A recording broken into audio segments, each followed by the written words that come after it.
Here.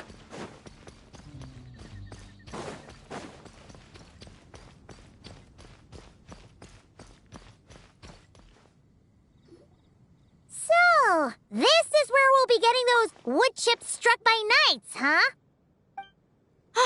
Grandmaster! Honorary knight! Are you here to train as well? Well, maybe not in a traditional sense, but we're here to pursue a goal, so I guess that counts too. You're already so skilled, yet you still strive for perfection. Please train however you like. I'll be taking notes from the side.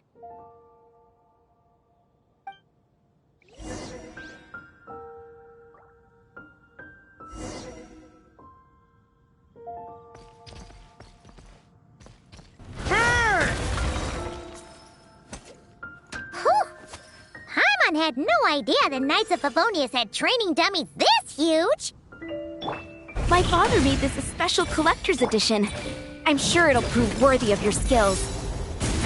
Ha-ha! Then let's give it a shot. Amazing! So that's how you do it. Why does Paimon feel like she's heard that reaction like 100 times before? Yeah, this'll do. The shape, the texture, the quality. Brilliant. How you can tell one wood chip apart from another is beyond, Paimon. Whatever, as long as you're happy. Next up, those pigeon feathers shed in joy.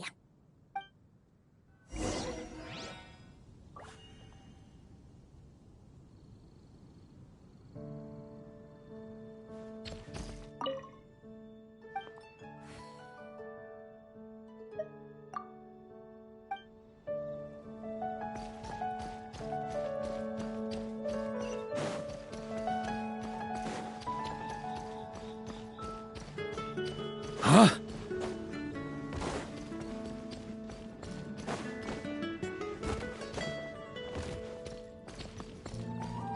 On me.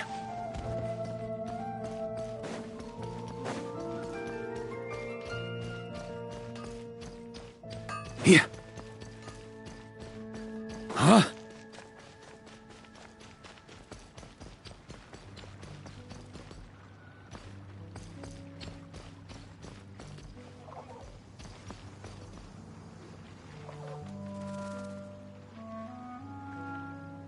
You scared off all the pigeons! Grandmaster? Hey, if it isn't little Timmy!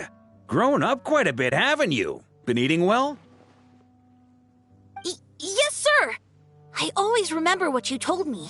That I've got to eat well and exercise hard if I want to grow up big and strong. Well, guess that's the Varka effect. Honestly, Paimon would be shocked if there was a single kid in this city who didn't look up to our living legend over here. Sorry for scaring your pigeons away. I was actually going to ask, is there a way to approach pigeons without spooking them, while keeping them happy at the same time? To be honest, I usually walk up to them quietly and scatter some feed. Boom! That's it! Say, you got any extra feed on you right now? I do have quite a bit, but... Grandmaster, what are you planning to do?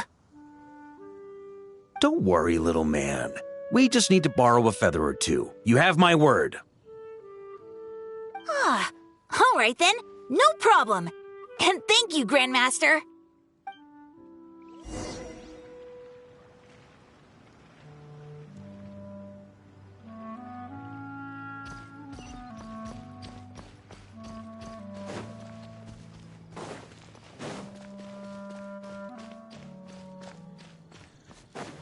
On me.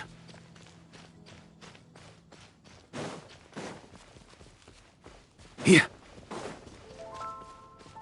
On me.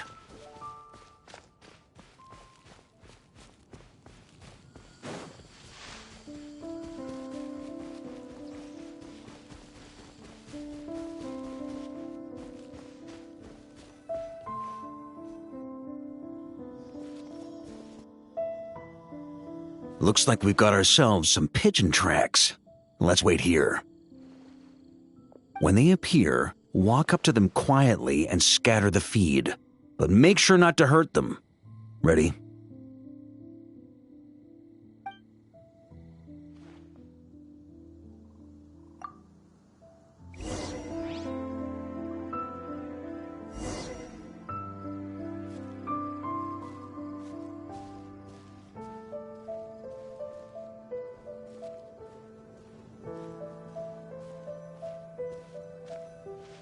Hey, you scared them away. Guess we'll have to wait for them to come back now.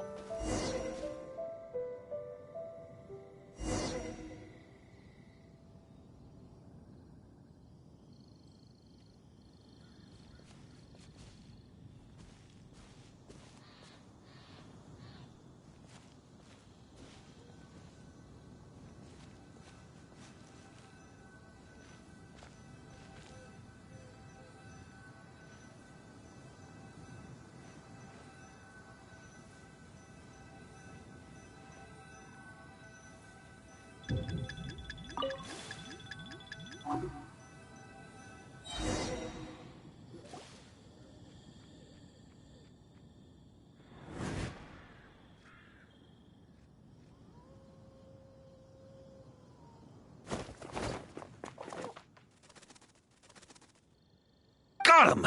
The feathers are in the bag. I repeat, the feathers are in the bag. Finally! This task really is harder than Paimon thought. Just one more ingredient to go. Medicinal broth brewed in a large cauldron. That's gotta be in Dadaupa Gorge. I'll head over there right away. Follow whenever you can, all right?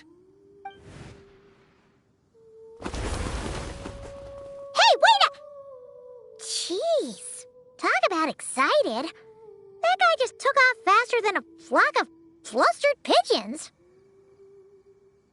Oh, that old booze hound. Ah! Diona? What are you doing here? And why were you hiding? I'm only here to pick some fruit, I swear. Just didn't expect I'd run into that piece of work all the way out here. He's been bugging me non-stop lately, trying to talk me into making him some drink again. I got so sick of it that I've been avoiding him whenever I can. So, you know how he returned recently with some of the expeditionary force, right? Well, guess what? Practically the first thing he did was swing by the cat's tail for a celebratory drink or two. Seriously? Paimon thought they'd have just stayed back at the Knights of Favonia's headquarters. Ugh. Hence why I said, practically. They did all that and more. The cat's tail was round 3 of a citywide tavern crawl. And Paimon bets they'll do it all over again the next time another batch of troops returns home. Anywho, long story short, I couldn't bear the sight of those drunk old skunks for even 1 second longer. So, I made it my mission to mix them the most disgusting, nauseating drinks in all of Teyvat. Yeah, so that's why I tried to get Prince to mix the drinks instead. Ugh, if only those drunkards hadn't started messing with his Meow-Jo. In the end, Prince ran off before he could finish. At least he gave that old boozer a nice big scratch on the way out. Ha ha!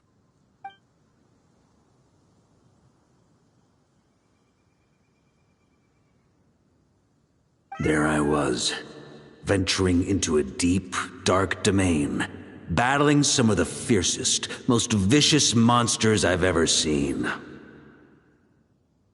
Anyway, it was right there in front of me, one small step away from completion. Yeah.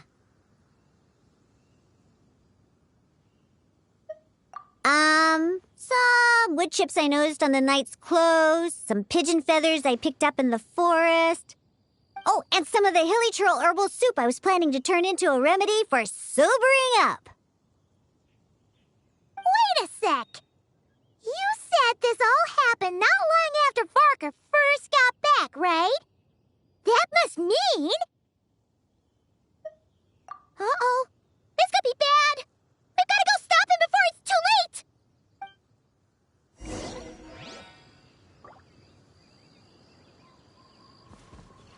The old booze brain will be okay, though. Won't he?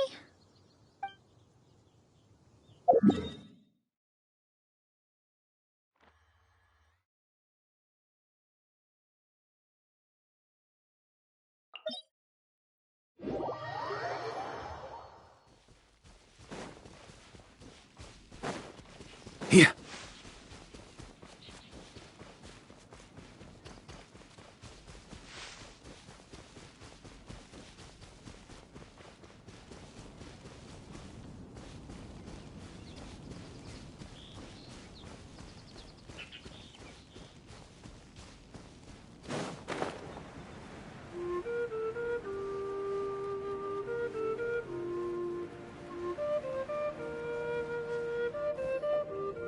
Unbelievable! Since when were hilly churls so amenable to reason?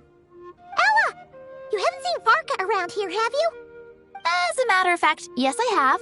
Just now he went off to borrow a large cauldron from the hilly churls. And get this, they gave it up as soon as they saw him. The weirdest thing was they barely exchanged any words at all. I just don't understand how it all went so smoothly. Could the Grandmaster know some hilly churl body language that I'm unaware of? That's not the point here. Anyway, where is he now? Right over there. Finally, it's done. The finest wine in all of Teyvat. Right here in my hands. Oh, hey, gang. You finally made it. Those hilly trolls just now were surprisingly reasonable. Didn't expect this to go half so smoothly. Ha! Anyway, time to find out what this bad boy tastes like. Huh? You want to taste it first? Dream on, kid. The honor of the first cup's mine. Don't worry, I'll leave some for you. Oh.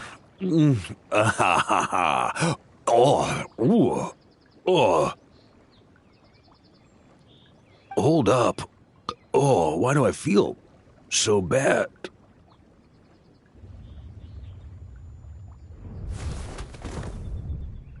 Varka! Are you okay? Varka! Varka!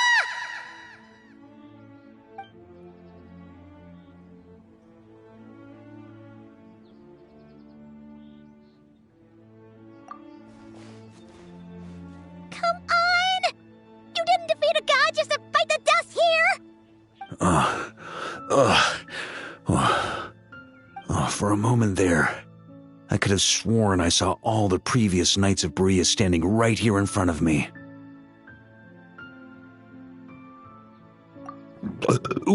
Either way, I need a moment to digest it all. Both the drink and the lesson too.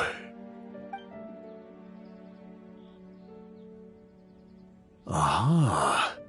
So the missing ingredient was actually the Spring Fairy's blessing. Ha ha ha ha! Never would have guessed. Hey! Don't you act all innocent! You still owe us one for trying to pull the wool over our eyes! Sorry. Truth is, though, I genuinely believed it would work. And I was even planning to come clean over a drink or two afterwards anyway. But I guess you probably don't want to drink it anymore, do you? Well, guess I owe you one. How about this? I'll treat you to a meal at the Good Hunter once we're back. No, that's more like it. Oh, come on! You saw what a state he was in after he downed that cup. I'm not sure he's learned his lesson. Guess I have no one to blame but myself, huh? Haha, well, I was gonna save that story for the tavern, but I guess the open air will have to do. So, you're giving tasks to everyone in Mondstat, huh? Interesting idea. Do I get one too? Well, if you really must know, Yours was to change the fate reflected in the scryglass. But you already did that quite some time ago. The moment you decided to set off on your expedition, to be precise.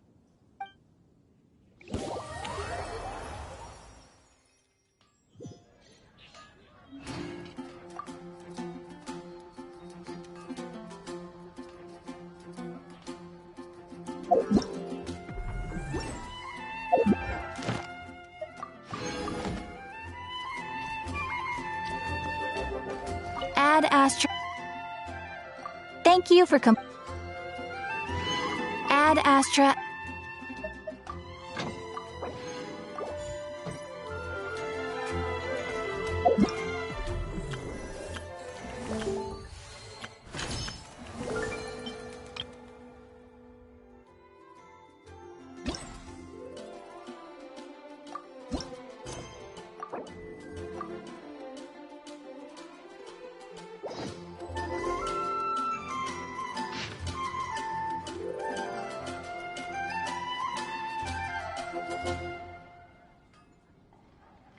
Oh, it's from the tone-deaf bard. Apparently he wants to hear all about our adventures in Nod Krai. Maybe we can get some tasty treats out of him in return. Come on, let's go to Star Snatch Cliff. You're high up. Everyone can hear your voice.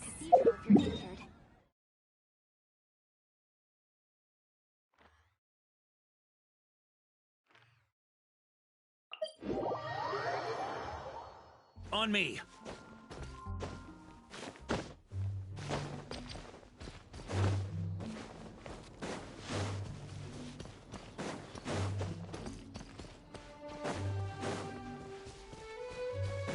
Huh?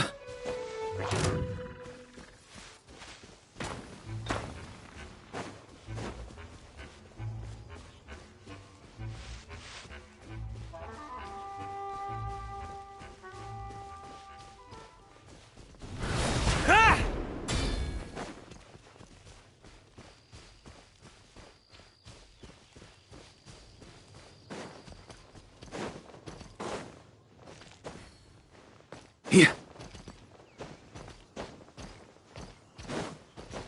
Oh.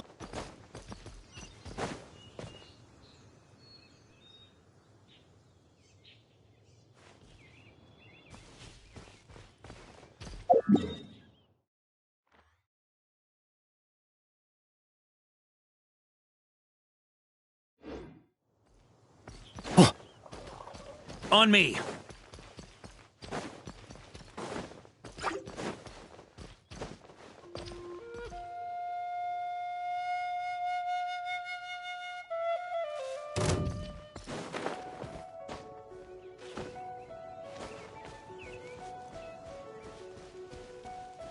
Yeah.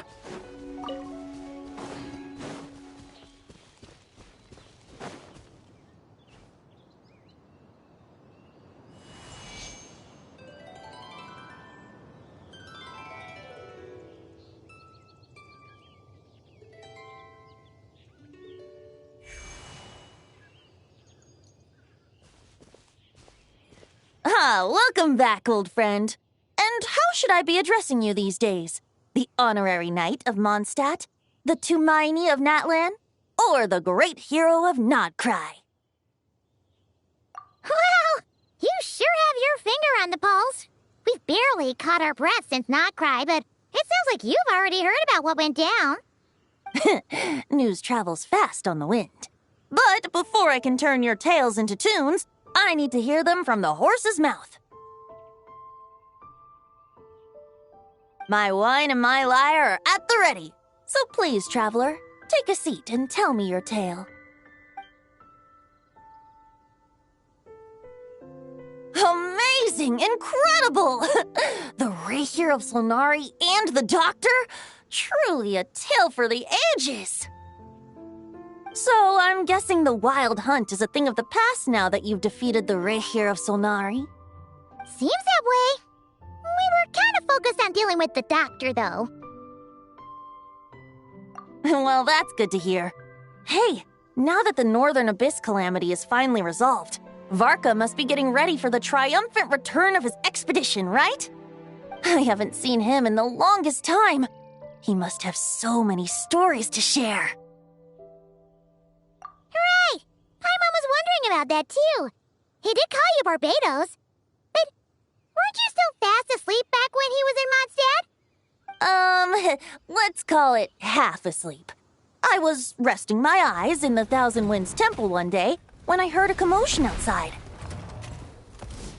It was a young knight who had journeyed there in search of trials and oracles after hearing some tall tales at the local tavern. In fact, all that awaited him were moss-covered walls and an angry ruin guard. But he seemed completely unfazed, laughing heartily as he sent the ruin guard's missiles flying off into the horizons. Huh! They must have been making quite a racket if it was enough to wake up the tone-deaf bard. Yeah, it sounded kinda like...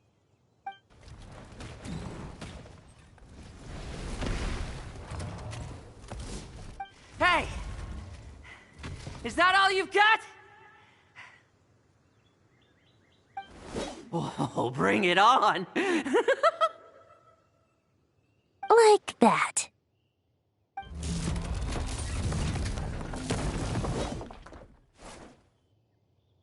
Giving up already? You're not half as tough as Varka said. A young knight of Favonius trekking out to the Thousand Winds Temple in search of adventure. Now there's a sight I haven't seen in a while. A bard in green clothes. Does this mean... Oh, you're Venti? I was just wondering how I was gonna track you down. Oh, so you were looking for the tone-deaf bard? Strange place to start your search. Hold on. Blonde hair, white hair. You must be the honorary knight. And Paimon! The Grand Master talks about you all the time. Allow me to introduce myself. I'm Lowen, Vice Captain of the 5th Company of the Knights of Favonius and a member of the Expeditionary Force. Pleased to make your acquaintance. Oh, so you're part of the expedition, huh? Right. So that's why Paimon's never seen you around in Mondstat. Hey, wait a second. We never saw you in Nod Krai either. That's probably because when the wild hunt was still running rampant, I spent most of my time out on my own, making mincemeat out of monsters. I barely went back to base at all. Then, once the wild hunt calmed down, I got sent back to Mondstat. Mixed blessing, if you ask me. Sounds like I missed out on some serious action. No wonder we never saw you while we were dealing with the doctor. So, why did Varka send you back? Deliver some letters. There's one for the Knights of Favonius, one for the church, another for the Dawn Winery, at least 10 of them in total. Jeez, how many people has he sent to deliver his mail now? Mika, Inefa, Lowen. He should just hire a full-time mailman already. In fact, he's earned himself a new nickname. Let's go with... Sir Writes-A-Lot. I'll have you know that poetry and letters were humanity's earliest means of expressing their thoughts. So, tone-deaf or not, I wear the title of Bard with pride.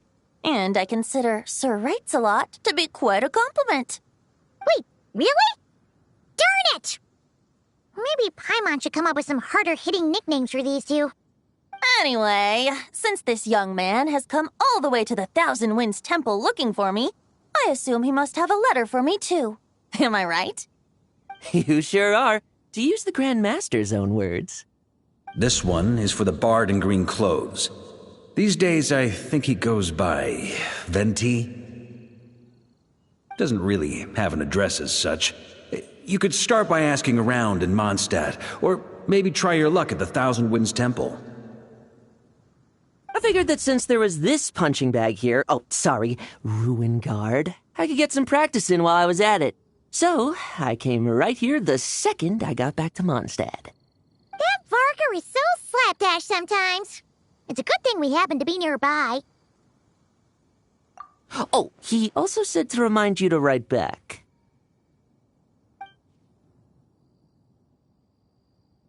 Nothing in particular. Just some idle chatter between two drinking buddies. But if I'm supposed to write back this time, I'll need some time to mull over my response. Varka gave you a whole bunch of letters to deliver, right? Maybe you can head into Mondstat and deliver the rest of them first?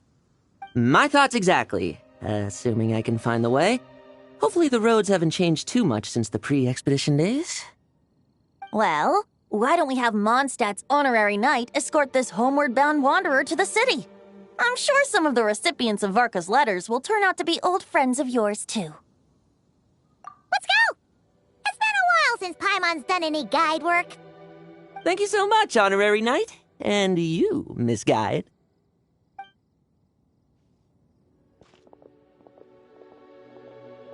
The Abyss. The Wild Hunt. Andreas. Get home safe, Varka.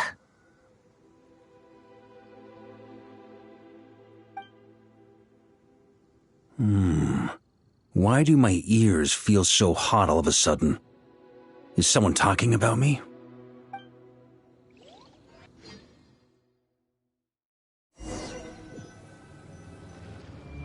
Surely there's no way anyone found the secret stash of cash in my office.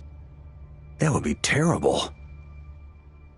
Grandmaster, bad time to get distracted. Watch out! Enemies approaching! Huh? Oh, it's just a few stragglers. They're no real threat to us. This expedition is almost over. We just need to deal with these final few targets, and then we will make our triumphant return!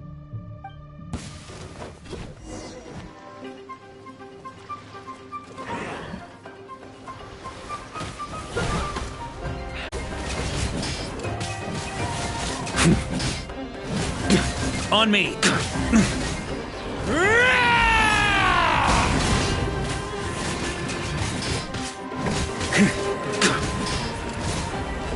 Stormwind!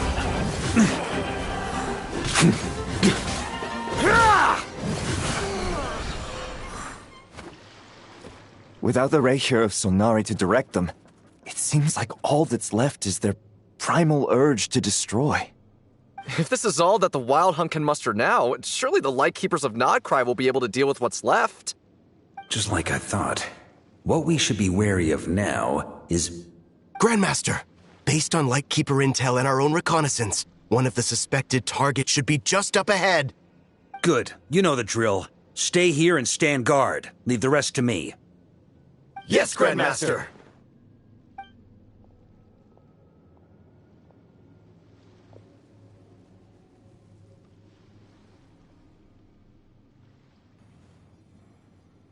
We meet again, Andreas.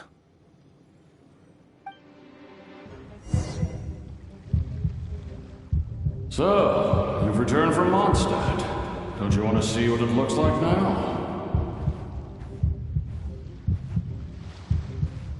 I was planning to take a look around there myself. Perhaps you could be my guide. What's this? An echo from 1,000 years ago?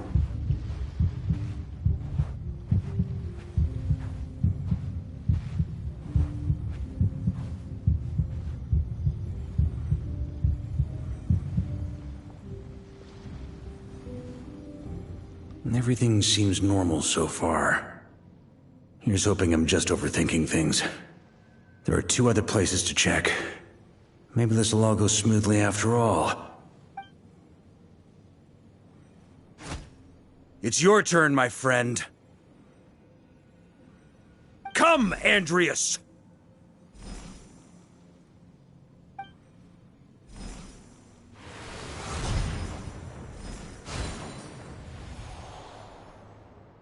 Although, for returning to your old home, perhaps Andreas is a little too ostentatious. Might be better to go by... Boreas. Huh? Injustice. Corruption. Iniquity. Is the surface world still as wretched and foul as ever? Answer me. heir to the knighthood of Boreas. Looks like I'm not getting out of this without a fight.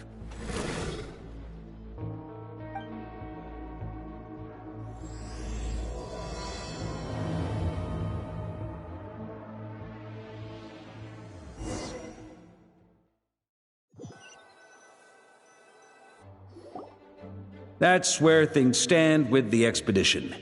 The victors will be returning home soon, so make sure to stock up on wine for the celebrations. P.S. I hope everyone's keeping up with their daily training. I'll be testing you all when I get back to make sure no one's regressed. P.P.S. I wrote individual letters for each and every one of you. Don't forget to write back. That's all. Everyone gets one? Wow! Sir Writes-A-Lot is really living up to his name. I guess the Grand Master must have something specific to say to each of us. Even I got a letter, and I'm not a real knight yet. Jean? Oh, yes. That's our Grand Master for you. By the way, anyone know where I can find the cavalry captain? I have a letter for him as well. You mean Kaya? He said he was meeting a friend from the church at the Angel Share. Allegedly for work, said he was exchanging intel. But I'd say there's a 50-50 chance he's just there for a drink. Paimon bets there'll be lots of familiar faces there. How about we deliver Kaya's letter? And these other two as well! Really? Oh, that would be a great help, thank you. Our thanks to you too, Lowen. The other knights will help distribute the remaining letters. You've had a long journey. Please go get some rest. Great, but I won't be resting just yet. I have one last letter to deliver to Wolvendom. This one, I was planning on delivering personally. I heard that another challenger recently passed Boreas' trial. Well, with any luck, that wolf might be willing to reveal himself to me, too. Very well, but please remember to show respect to the local wolves. I will. Goodbye.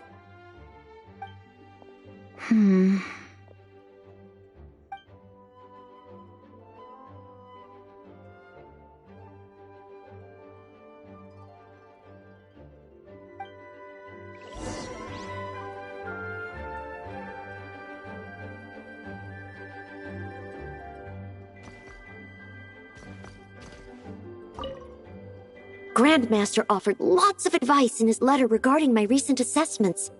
I didn't think he'd spare a thought for that kind of thing in the middle of an expedition. So, Honorary Knight, if you have the time, do you think you could help me out with my special training?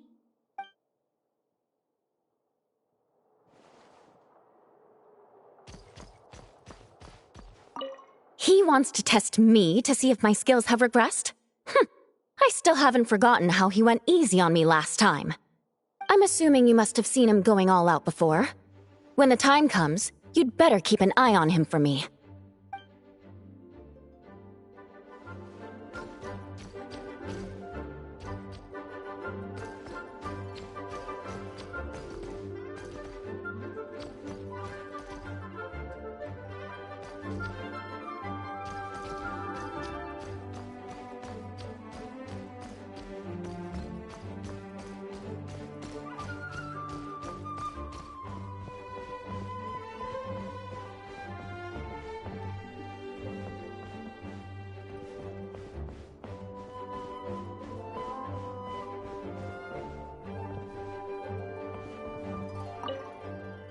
Ah, the Grand Master. The archives are filled with documents awaiting his review. I'm not letting him run off again until he's finished dealing with every last one. On another note, have you spoken to Jean? I hope she'll finally be able to relax a little once Varka returns.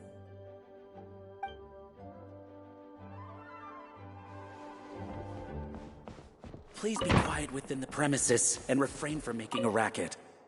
Okay, we'll deliver these letters to the Adventurers Guild and the Cat's Tail. You can just handle the ones for the Angel Share.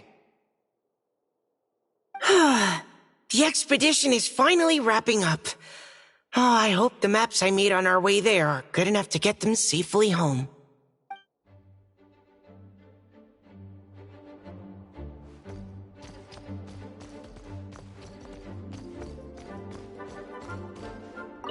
The Grand Master wrote in his letter that the Boom Blossom bombs we sent worked really well. He wants to know if we've made any more. Uncle Varka's coming home? Yay!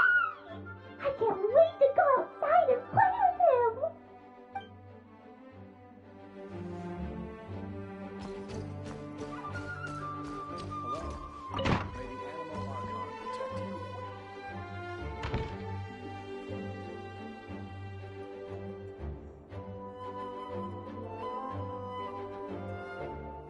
Honorary Knight, you're still here? Is it that obvious? Huh? But Varka's coming back. The situation in Nod Krai is stable. Surely things are looking up. True. From what you and Lowen have told me, the expedition has indeed accomplished its strategic objectives. It seems that Mondstat no longer faces any threat from the perils of the North, be they the Wild Hunt or the Doctor. And yet, for some reason, I can't help but recall something the Grandmaster said to me before he left. If I don't make it back from this expedition, you'll have to assume the mantle of Grand Master of the Knights of Favonius. If it comes to that, remember to train the next Knight of Boreas in my stead. I've planted some promising seeds in Mondstat, but they still need time to grow.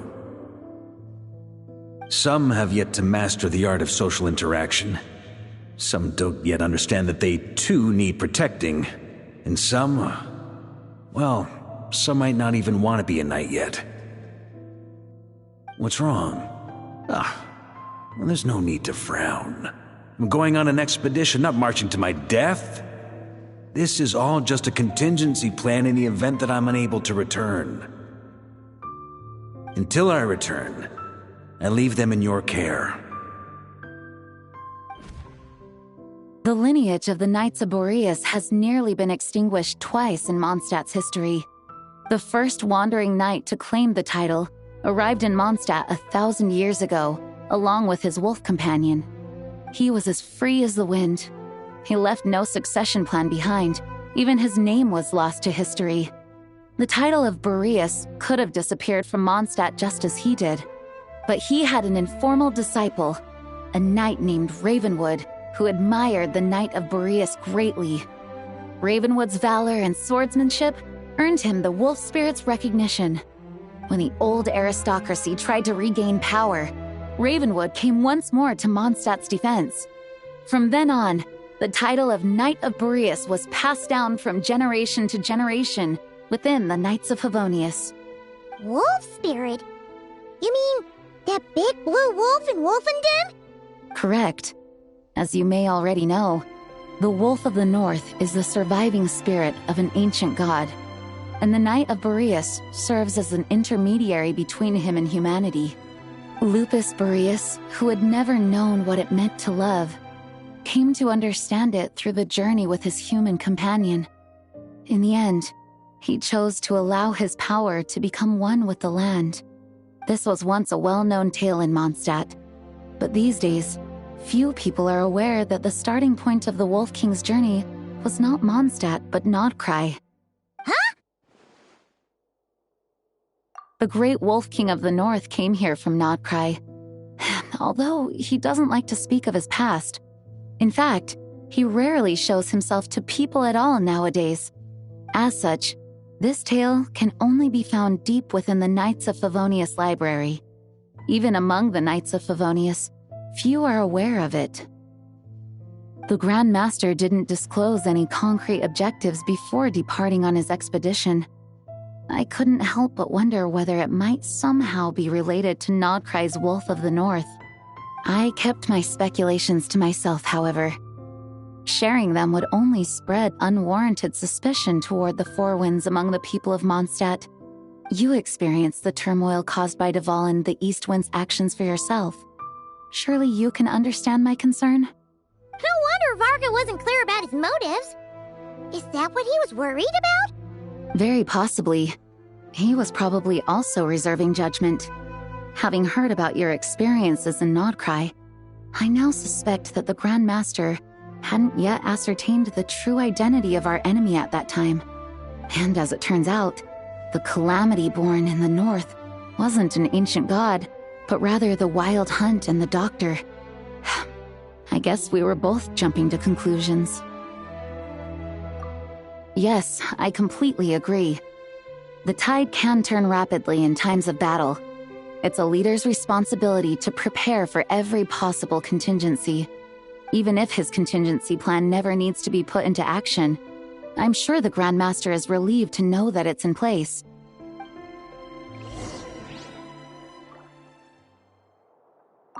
Thank you for being such a patient listener. I feel much more settled after talking with you. If you have any spare time, would you mind stopping off to say hello to the other knights? I'm sure they have all missed our honorary knight just as much as I have.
Protect you.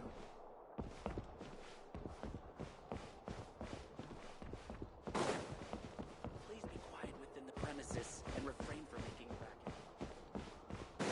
Huh?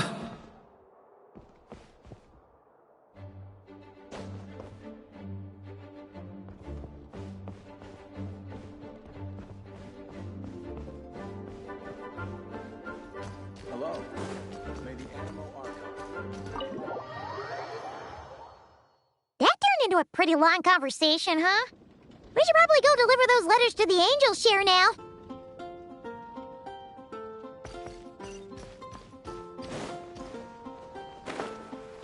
Yeah, on me.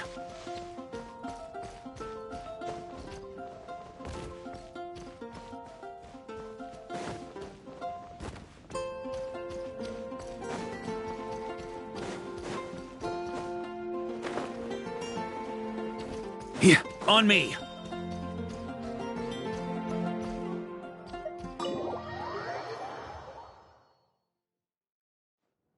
When you're mixing drinks in hot weather, start by pouring in cold water and add ice cubes.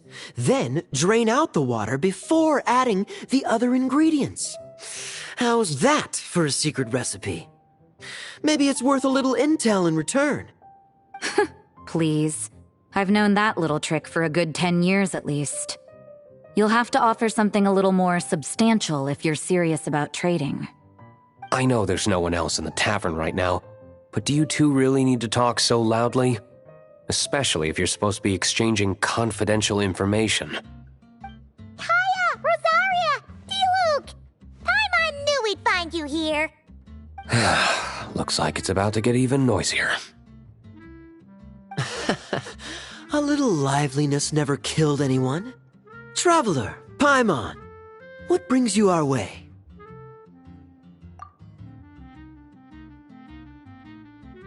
Please allow me to once again express my sincere condolences regarding your late father and the incident with Eric. We make absolutely no excuse for his crimes. I hope you will give some serious consideration to the question I asked you before I left, though I'm sure you're tired of hearing me ask by now. The Knights of Favonius will always welcome you. From the look on your face, I'm guessing the Grand Master is still refusing to drop it? He nags like an old man. It's hardly surprising. Huh? Drop what? What's this about? Nothing, really. Before leaving on the expedition, Varka came here to chat with me over a drink. I failed to avoid him. He, asked me if I'd consider rejoining the Knights of Favonius, and I declined. He expressed his regret about everything that happened, and asked me to reconsider. That's all there is to it. Yeah, right. Sounds like you skipped a lot of details. There's clearly more to it. Whatever details I chose to omit are in the past. Dragging them back up now serves no purpose. You say that now, but back then, you couldn't let it go. You and the Knights of Favonius were constantly at odds. I wasn't seeing the full picture. I've had a lot of time to reflect since then, but my answer remains unchanged. I'm not rejoining the Knights of Favonius. Both the Grandmaster and the acting Grandmaster are too upright and honorable. I can't see the shadows that lurk beneath them due to the size of the organization they lead. They need someone on the outside to keep watch vigilantly. If I had a Mora for every time I've heard you repeat that argument. I actually don't disagree with the first part of what you said, but don't you think someone can keep tabs on things from the inside? When you join an organization, you're bound by its rules, no matter how free it may seem on the surface. You think so? Never mind the Knights. Have you honestly ever been bound by the rules of the Church? Good question. Have you considered that maybe that's why I chose to join the Church and not the Knights to begin with? Are they arguing or not? It's kind of hard to tell. Oh, kind of like the contingencies Jean was talking about. The more ways they have to protect their home, the better. Huh? Traveler?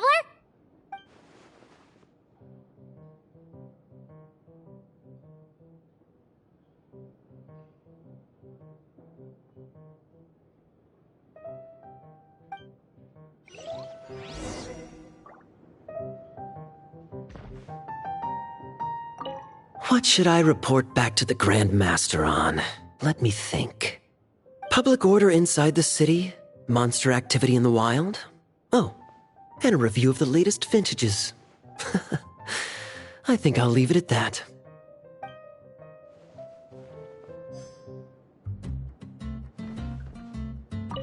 My reply won't be a long one, as usual.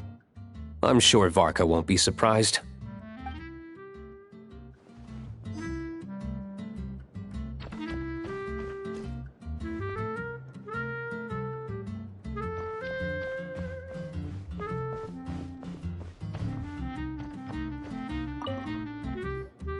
If you hadn't had to deliver that guy's mail, you wouldn't have been subjected to all this tedious arguing.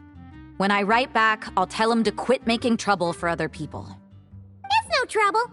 Lowen did most of the work. We just volunteered to do the last leg of the journey. Mostly so we could come say hello. So you see what's really going on here?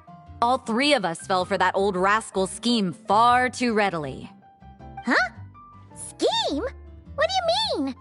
Was Varka lying in his letters then? No. While I'm sure Varka knows full well that Diluc would never agree to rejoin the Knights, I believe the sentiments he expressed were genuine, as was his offer to welcome Diluc back. There are people like Kaya and I, and then there are those who are true champions of justice to the core. Those people are the most susceptible to being driven to extremes by great upheaval. It's happened in Mondstat before. Not only that, but it happened to a Knight of Boreas. That'll really hit home for Varka. And that's why his nagging is even more persistent than usual.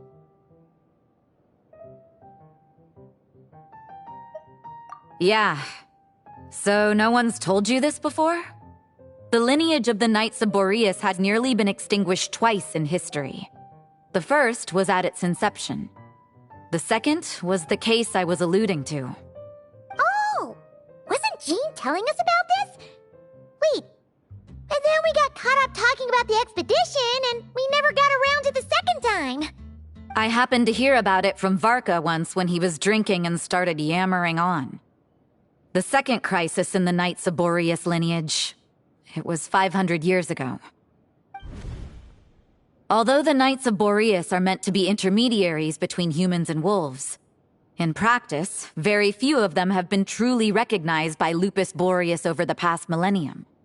Of those who have, the best known are the first Knight of Boreas, Ravenwood, the wolf pup Rostam, and Varka himself. But 500 years ago, there was one who earned the respect of Boreas even before gaining the title. He was a disciple of Rostam. They thought he would become the mightiest Knight of Boreas who ever lived. He was the perfect knight. Righteous, principled. His name was Roland, the blood-stained knight. Yikes! Bloodstained Knight? That sounds a little ominous. Well, apparently his original title was the White Knight. But he lost countless comrades during the Abyssal Calamity 500 years ago, including his tutor and mentor, Rostam. The endless bloodshed stained his sword and armor a crimson as deep as black, transforming the White Knight into the Blood-Stained Knight. After that, he threw himself completely into battling monsters, leaving Mondstat and the Knights of Favonius behind. To this day, no one knows his final whereabouts. It's hard to say whether the loss of an important figure in his life is what drove him to the point of obsession, or whether he was already too far gone to save. But had he known that the Knights of Favonius would always welcome him back, perhaps things would have turned out differently. So if you want my opinion, the reason why Varka keeps asking Diluc to rejoin, despite knowing that he'll never say yes, is to let him know you're not alone. After all these years, he's still as persistent as ever. Just like how he used to be with me. Huh. Turns out Varka's a lot more thoughtful than he lets on. Paimon had the wrong idea about him. Anyway, there's still something about this whole Boreas business that Paimon isn't really getting. Wasn't Andreas a god in Mondstat thousands of years in the past? If so, why did Jean say that Boreas and the Wandering Knight only arrived here just 1,000 years ago? Plus, Paimon's super curious about what happened to Roland. That's a great idea! Jean said he hasn't been showing himself much lately, but he always seems happy to oblige whenever you show up. Let's go!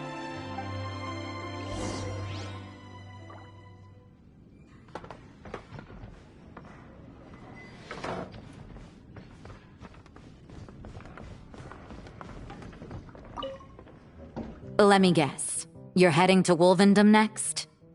Say hi to Razor for me. Oh, but I'm not helping him write his response to Varka.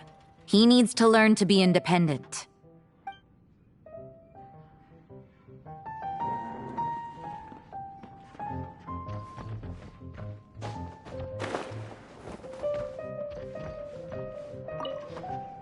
What should I report back to the Grand Master on? Public order inside the city? Monster activity in the wild? Oh, and a review of the latest vintages. I think I'll leave it at that.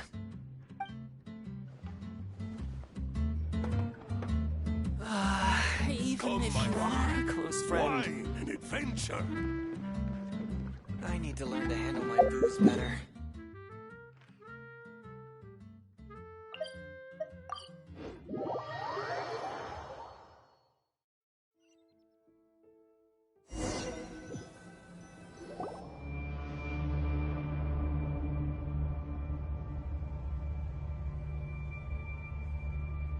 What's going on here? Was Wolfendom always like this? Paimon has a bad feeling about this. The Wild Hunt? What are they doing here? Watch out!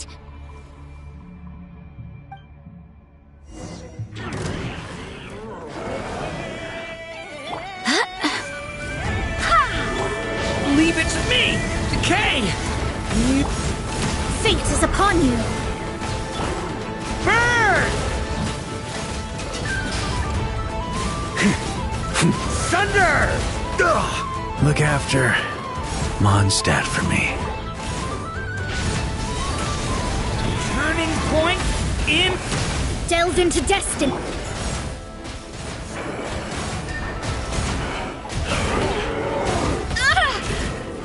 Wind, hear me.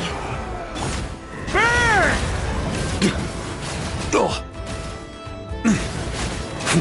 Up the ante! Go as one! Written in the stars. The story has only just begun! Charge!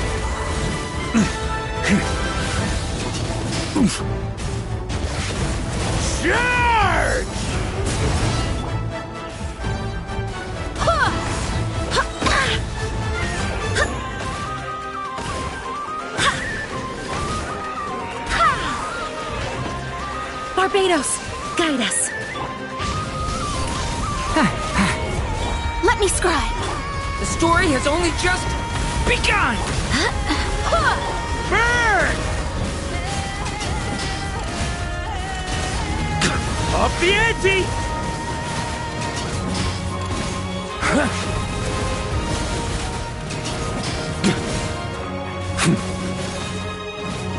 Burn!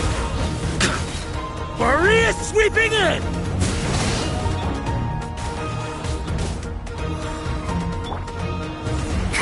Decided by destiny. Stay back!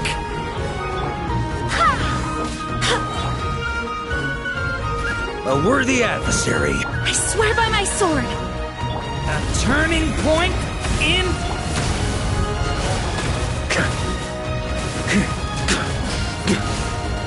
Thunder! Go as one! Delve into destiny.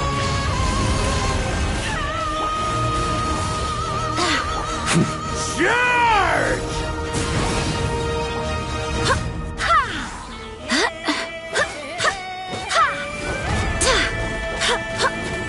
Go as one! Wind, hear me. Written in the stars. Leave it to me! A turning point in...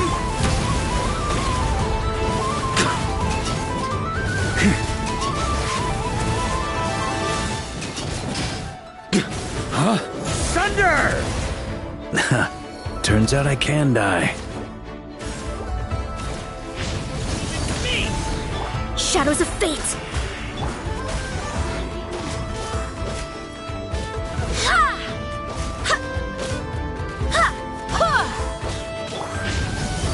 The story has only just begun! Let me scribe. Barbados, guide us.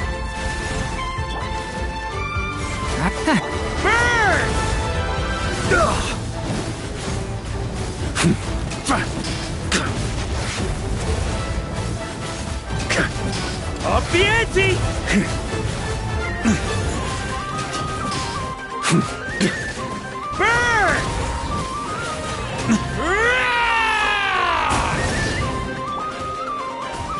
Fate is upon you. Stay back! A turning point in burn!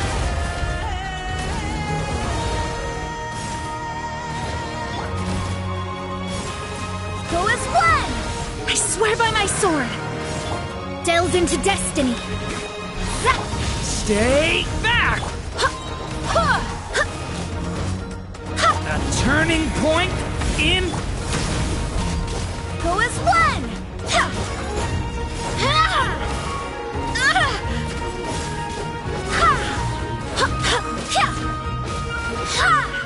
Shadows of fate!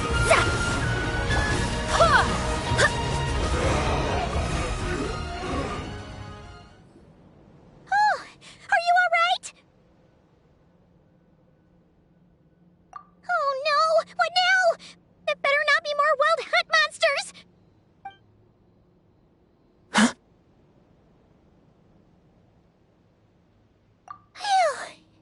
You scared Paimon stiff! She thought you were... Stop right there! Answer me this. The 2 letters I gave you, who are they for? 2 letters? Wasn't it 3? Okay. Well, Paimon's coolest naive expression doesn't appear to be an act. Hey! What are you trying to say? Wait, what are you trying to say, huh? Huh? Paimon passed a test? Really? Huh? She didn't even realize she was taking one! You may dispense with your suspicions. The wolf pack has borne witness. They fought against the aberrations that encroached upon this land, and our attackers showed no ability to disguise themselves this time. Ah, a familiar scent. Come. I will await you at the usual grounds. Well, if the boss of Wolvendom has vouched for you, I guess I should apologize for doubting you just now. Sure was. Fortunately, my experience in Nod Krai didn't go to waste. Turns out the Wild Hunt all feel the same when you stab them. They didn't stand a chance. Something seems wrong with that old wolf, though. Go on. You should check on him.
Lupus Boreas, not injured. Why so weak? Am I not strong enough?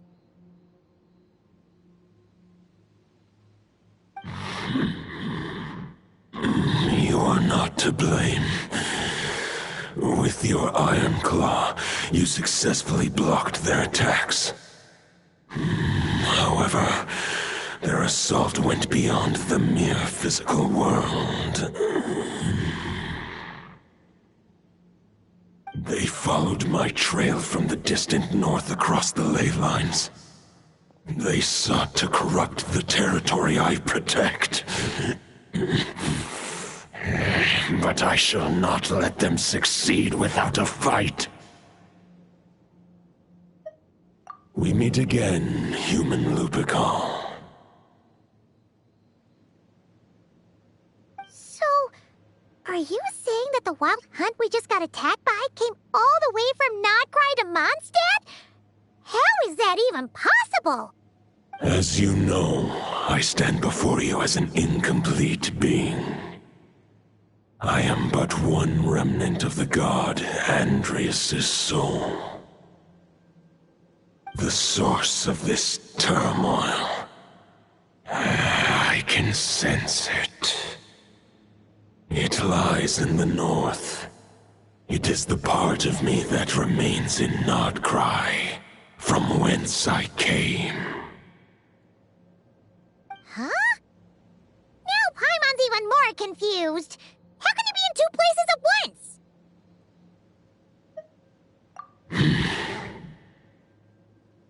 For many gods, housing a part of their soul within an object is no difficult feat. But those who can perform such delicate partitions as this are rare, even among the gods.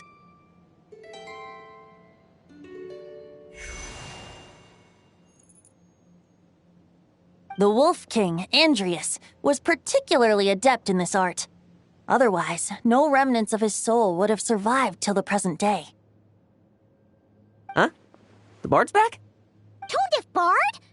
What are you doing here? Maybe the god of Animo guided me here. For it appears that someone is in need of a tale from the distant past. And our wolf friend doesn't seem too keen on recounting it himself. Who better than a bard to do the honors? Lord Boreas, do I have your blessing to share this story? As you wish. Lupus Boreas wandered the frozen tundra and stumbled into the Seelie Hall. Enchanted by their song, tender as the dawn starlight, and curious about the ways of humankind, the wolf bade farewell to his home and set off for the city to the south. As the high tower crumbled and the fierce winds fell silent, Lupus Boreas, who once had hunted with the storm winds himself, looked within and inquired, was the shelter he provided for humanity really any different from that given by the reclusive king in his tower? The wolf entrusted those under his protection to a new god and quietly returned to the frozen north. There, in a palace long since abandoned by its former master, the great wolf closed his eyes and slept. 500 bitter winters passed, then 500 equally frigid springs. He slumbered undisturbed until a night stumbled in from the cold, just as Lupus Boreas had once done at the Seelie Hall, and awoke him at long last. The night asked the wolf to join him on a journey south, to see once more the land that had all but faded from his memory. The gentle wolf, unwilling to refuse the human's earnest plea, split his soul into two halves and left his home once more. Seeing how the ice and snow had given way to verdant plains, hearing the laughter and song that now filled the once somber city, the aging Lupus Boreas turned to his friend, the god of Animo, and remarked, "So, this is the world the humans dreamed of." Though the night's journey was not yet over, the wolf chose to bid farewell to his companion here. He had written the end to his story. What knowledge he had been gifted flowed into the land. Everything he was, he gave unto the world. Well, that's how a bard would tell the tale. Lord Boreas, is there anything you'd like to add? There is no need for you to ask that question. So that's what happened. You returned to Mondstat with that knight 1,000 years ago, and then, for the sake of the new Mondstat, you... You need not feel remorse on my account. That was my answer, my decision. If anyone should feel regret, it is the part of me who remained in Nod Krai. I fear Andreas has not found peace in his heart even to this day. That is surely why those vile aberrations were able to exploit his weakness, sowing the seeds of all the turbulence that has ensued.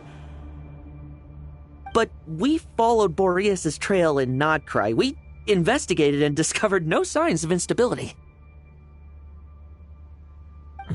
Andreas should still be slumbering by the lakeside. Perhaps all the recent turmoil in Nod Krai has had unforeseen consequences. And there's more. I detect another familiar scent from across the ley lines. A scent that reeks of blood. Oh, the White Knight who became the Bloodstained Knight? The mightiest knight of Boreas? But wasn't he from 500 years ago? You think he's immortal or something? I remember him as just a man. His lifespan should be no longer than any other of his kind. But before he severed his connection to Boreas, his final destination, it was the ancient kingdom of Conria, as you call it. Beyond that, I know not if he lived or died. If you want to get to the bottom of this, I'm afraid you'll have to make another trip to Nod Krai yourselves. As luck would have it, another old friend of ours just so happens to be free right now. If you ask him nicely, he might give you a lift. That could save you a lot of time on the road. No wonder I can suddenly sense the east wind's presence. If even Mondstat has been affected by the fallout, Nod Krai must be in real trouble by now. I hope Varka can handle it. Varka? Is he in danger? I believe too many passengers would slow our dear friend down. I fear he only has room to carry one person, along with perhaps a diminutive companion. All right, wish it could be me, but I accept that we should send our strongest warrior to fight Nod Krai's battles. I'll stay here and deal with any wild hunt that try harassing Mondstadt. It'll be a good chance to try out some new moves. I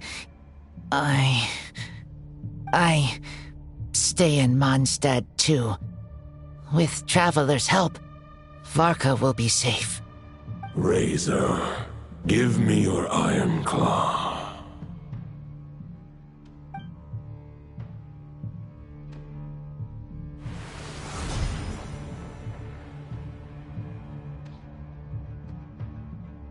Golden-haired Traveler, give this token to the current Knight of Boreas. It is a wolf spirit. It contains my power and thoughts.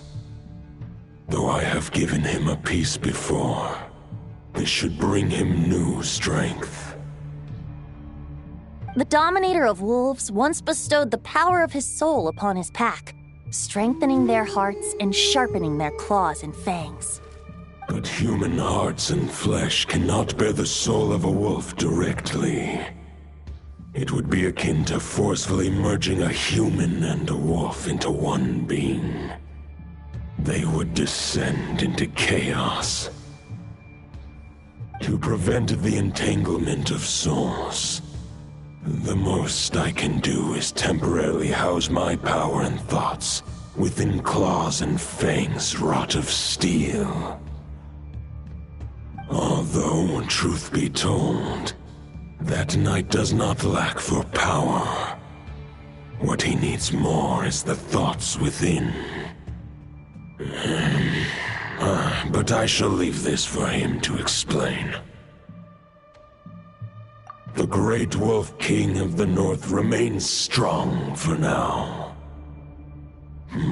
Besides, do I not have the protection of my Lupacol? I will protect Lupacol. The North and Varka, I leave to you. Just give me the word whenever you're ready.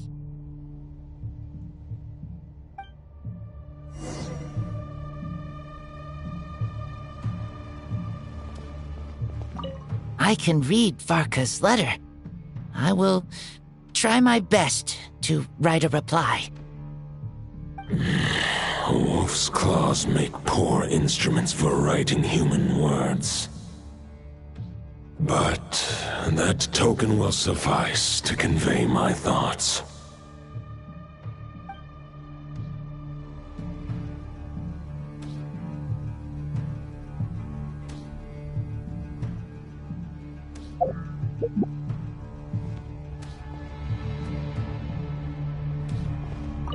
I sure didn't expect my experience fighting the wild-hunted Nod Krai to come in handy back here in Mondstat.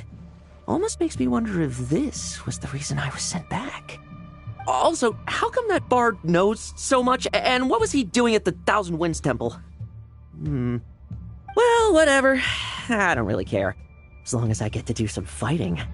I'm looking forward to trading blows with Lupus Boreas when he's fully recovered. I bet he'll wipe the floor with me.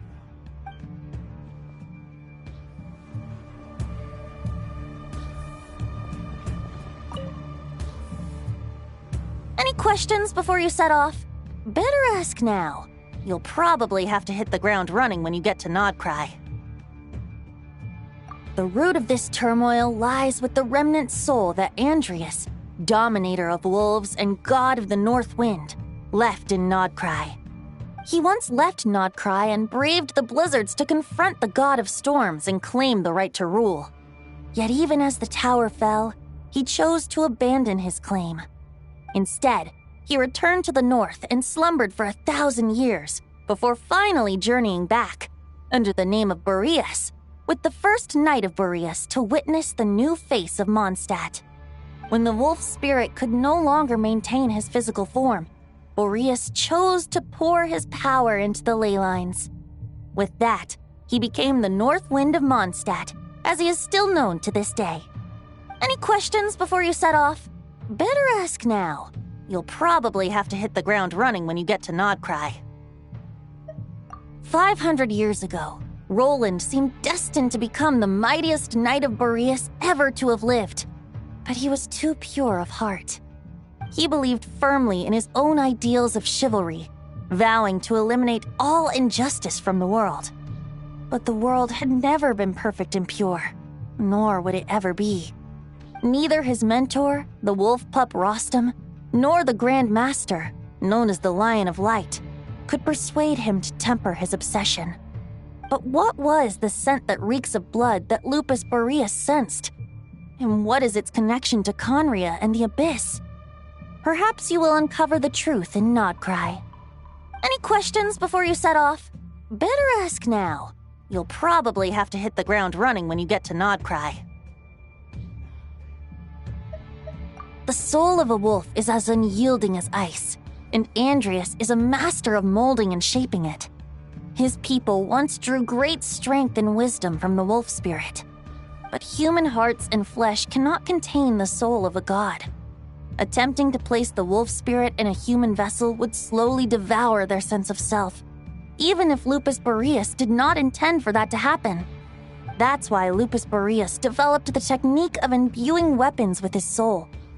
It is his way of blessing his human Lupical with the wolf spirit's protection. In fact, there is an ancient song that tells this tale. A weapon once of common iron, now through friendship turned divine. Twixt man and wolf a bond was made, a power born within the blade. As much as he might claim not to accept humans, his actions sing a different tune. Oh, but keep that little observation between us, will you? Any questions before you set off? Better ask now. You'll probably have to hit the ground running when you get to Nod Krai. The soul of a wolf is a but human heart. That's why In fact, there is an ancient song that tells this tale. A weapon once of common iron, now through friendship turned divine. Twixt man and wolf a bond was made. As much as he might claim not to accept humans, is that any questions before you set off? Better ask now. All right, over to you, Dvalin.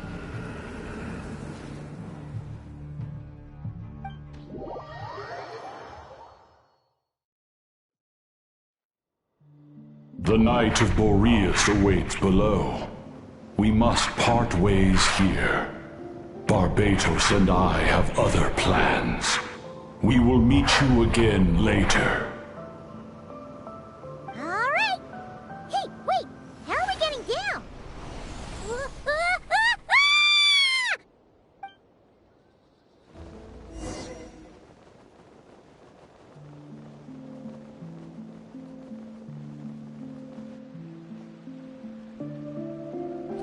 Hold the line! The enemy's on the brink of collapse! Grandmaster! It's...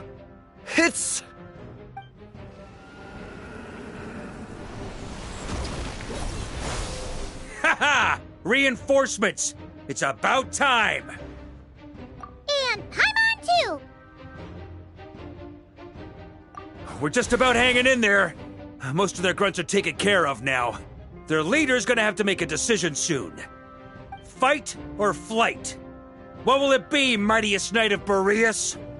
As expected, this hastily summoned Wild Hunt horde is nothing but a disorganized rabble. A mere shadow of the forces gathered by the Rahir of Solnari. But they have served their purpose. I now understand your tactics, and you, in turn, understand mine. This is fair. This is the way of chivalry. Farewell, heir to the knighthood of Boreas. Whether you choose to resist me or not, I shall set right the injustices of this world. In the name of the blood-stained knight. Guess they're retreating for now. So that Wolf of the North lookalike, that was Andreas? But why would he be leading the Wild Hunt? And why was he talking about the Bloodstained Knight? Ugh, forget that. We can save the details for later. He was the enemy boss, right? Are we just gonna let him get away? Ah, there's no point chasing after him. We've crossed blades already, and it ended in a stalemate. Right now, there's nothing we could do about him. True. We're still not certain of his true identity, but whether he's a god corrupted by the Abyss or a legendary knight, killing him might be just about possible, especially now that you're here. The difficult part is, we can't kill him right now. Huh? What do you mean? Is he immortal or something? No. Judging from our skirmishes so far, I don't think he's got any special abilities of that caliber. Nor does he have the ridiculous level of power wielded by the Five Sinners. But, compared to Rerir, our current foe clearly has a better understanding of how to exploit Nod Krai to his advantage, particularly when it comes to Andreas' remnant soul. Exactly. Sounds like you realize what the crux of the issue is. I managed to cut off a sample from our foe, which Albedo and Durin are analyzing as we speak. Meanwhile, Our other allies should be making their way home from their own battles by now. Let's discuss this further when they're back. We still have some big challenges ahead before this expedition can finally be declared a victory.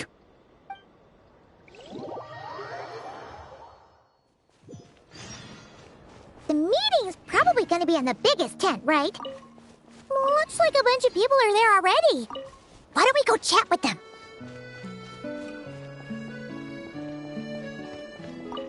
Hey, good to see you again. Oh, Boss Neff asked me to pass on a message. She went to see Lauma and Columbina at the Frost Moon Scions. Apparently, there haven't been any changes to that space the Rahir of Solnari's in. That means the recent wild hunt attacks have nothing to do with Riri, right? Oh, that's a relief. Paimon doesn't fancy facing him again. They're keeping a close watch on it just in case. With so many moon experts on the case, we're in pretty safe hands, huh? Oh yeah, Lauma and Columbina asked me to pass on a message too. Focus on the enemy you are facing. The moon will protect you all. Huh, you know something? These Knights of Favonius are paying me a pretty nice sum to deliver a few simple messages. Oh, Varka's a generous guy.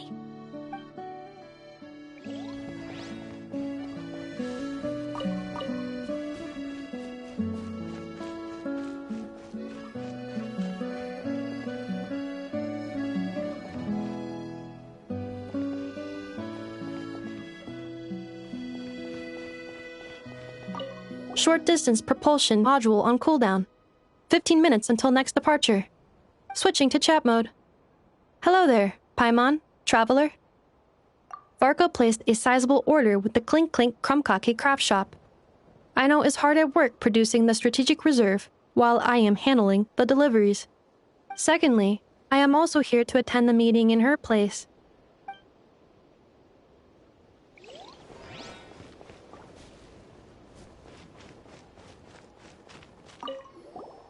Huh? Flint's! Paimon thought the Lightkeeper's rep would be Iqua or Nikita. You're quite right. However, Itlua and Nikita are both busy organizing the Ratniki's region-wide response to the recent attacks. And since I'm well acquainted with everyone else here, I was the one they recommended to attend the meeting. Sometimes you don't get a choice when there might be consequences down the line.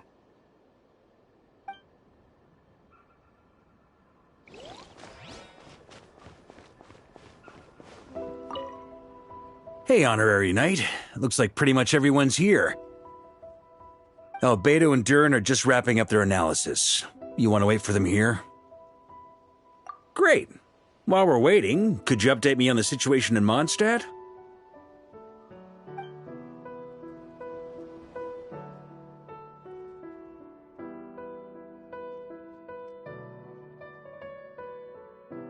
And that's where things stand. The Wild Hunt is no longer under the Rahir of Solnari's control, but it has been reborn from the ashes and is now launching widespread attacks. Intel from the Frost Moon Scions and the Curatorium of Secrets corroborates this.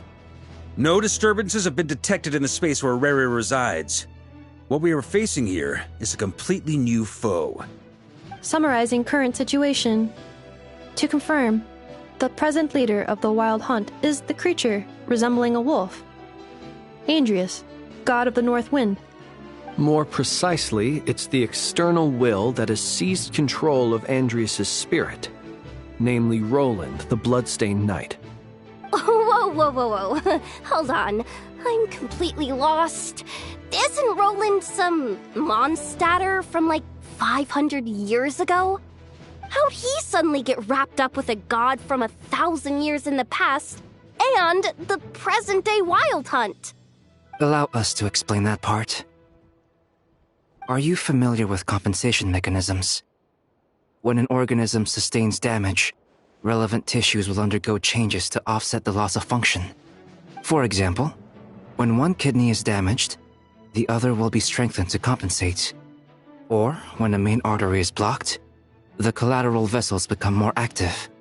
Similarly, When the Wild Hunt lost their leader, the Abyss harnessed the memories that flow throughout the ley lines to fashion a new one, fit for the present circumstances. That new leader is a mirror image of Roland, the Bloodstained Knight.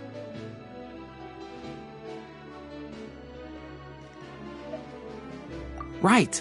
No matter how strong the compensation is, it will never quite match the functionality of the original organ. The Roland replica can't possibly imitate Barir's overwhelming power, nor his ability to disguise himself as others. So, the Abyss made use of the connection between Roland and Boreas to compensate for this lack of power. The replica corrupted and took control of Andreas as he slumbered by the bank of Amsvartnir, ultimately manifesting as the giant beast that you all witnessed. However, exactly why the Abyss chose Roland to mimic, and indeed how it was able to do so, remains unclear. I guess he must have gotten caught up with the Abyss or Nod Krai somehow during his wanderings through Tevat. But we can keep those questions on the back burner. Okay, Paimon gets all that, but what did you mean when you said we can't kill him right now?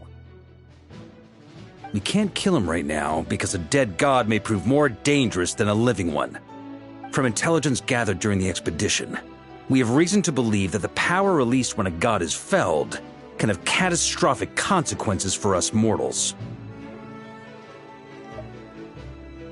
Worse still, the wrath that remains after a god's passing becomes a source of endless turmoil. Once god remains contaminate the land, they will persist for thousands of years.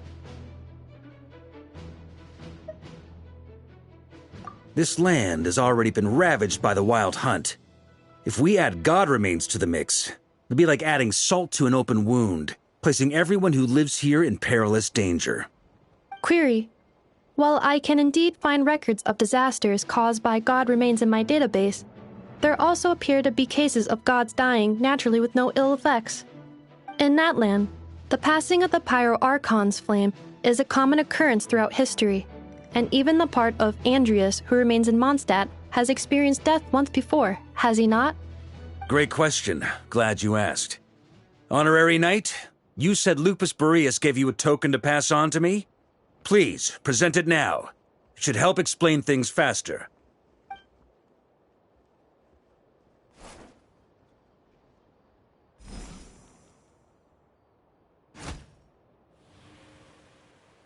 Come forth, Boreas! This form has come to the end of its time. I'm afraid I can accompany you no further on your journey. My soul will fall into silence, and my power will flow into the ley lines of this land. Perhaps this is all that a wolf can hope to do for humankind. Do not grieve for me, for this is the end I have chosen. Instead, remember that one day, your wandering too must come to an end. Where and when shall that be? A final wish before I slumber.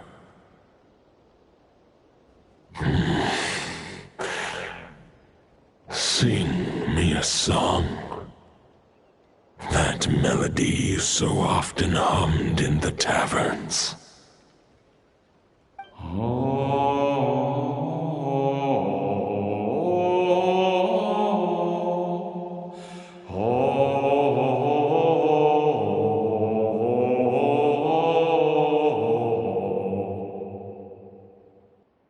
You saw it too. You must have keen powers of perception. Not that it surprises me. That was Boreas' final thoughts before merging with the ley lines. It's the reason Mondstat remains unharmed by his god remains. In his final moments, he made a choice to give everything he was to the ley lines. All to protect Mondstat from harm. Sounds like Andrea spent thousands of years searching for his place in the world, too. Yes.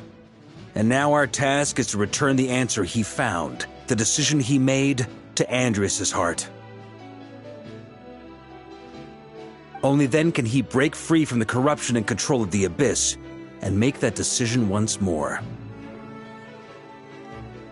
I see.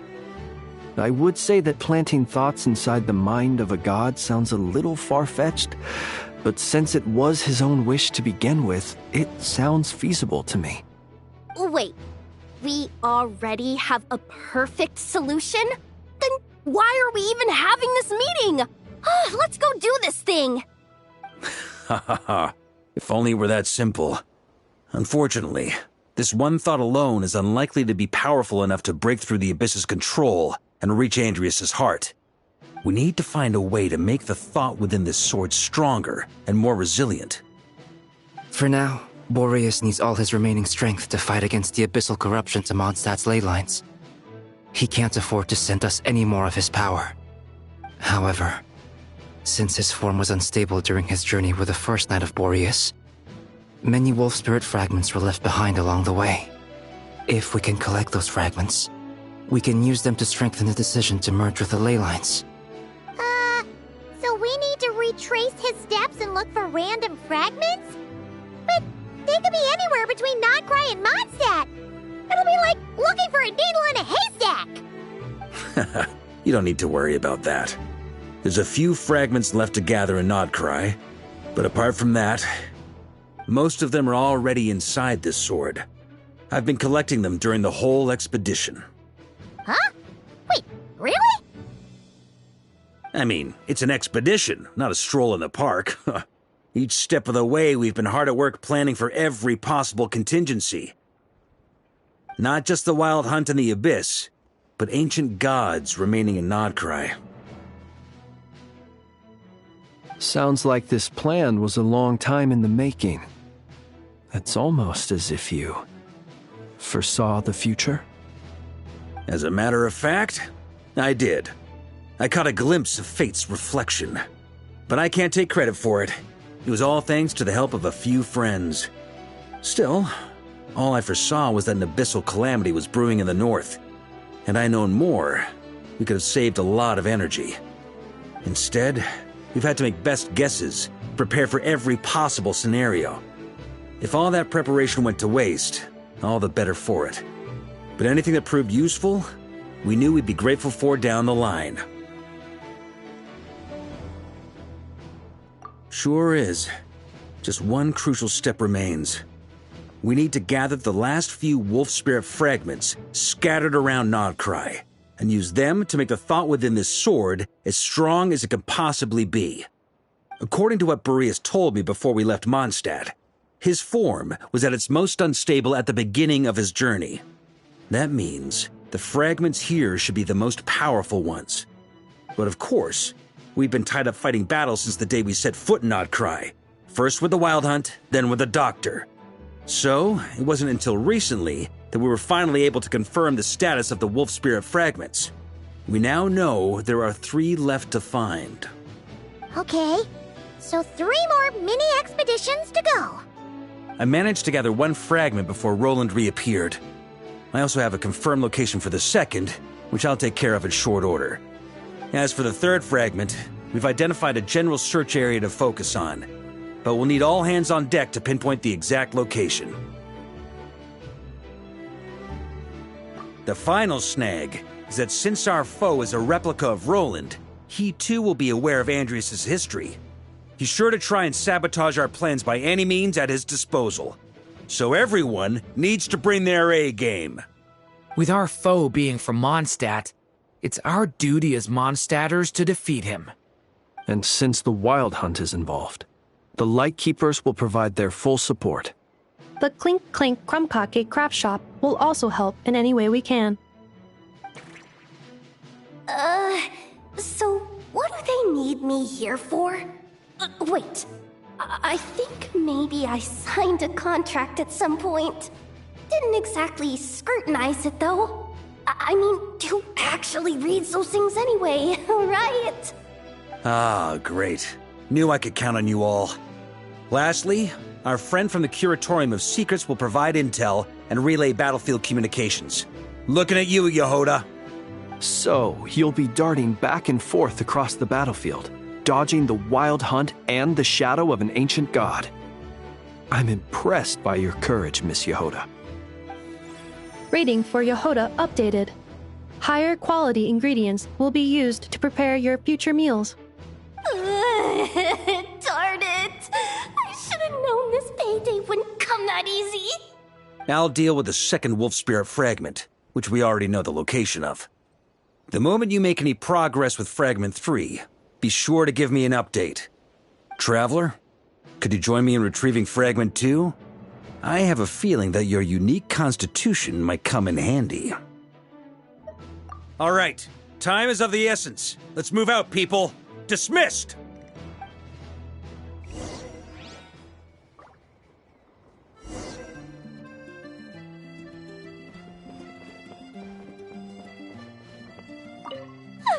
Yehoda, you dummy! You took the stupid job of your own free will! Oh, crying isn't gonna get you out of it!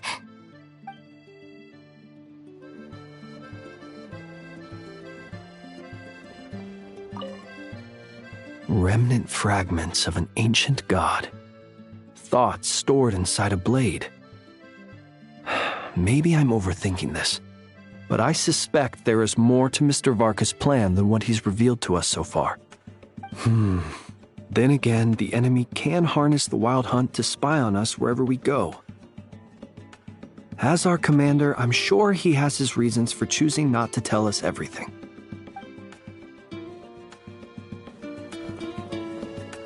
Speaking of contingency plans, I now recall that Varka also made a contingency plan when he asked me to deliver that letter. Perhaps I should ask Aino to prepare some additional backup modules for me.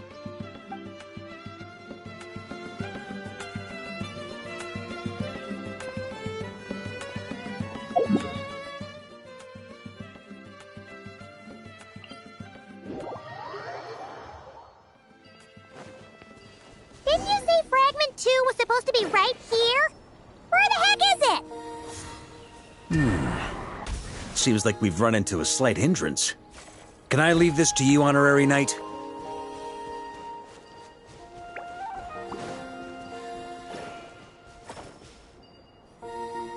Traveler, Paimon, when this is all over, I'm gonna...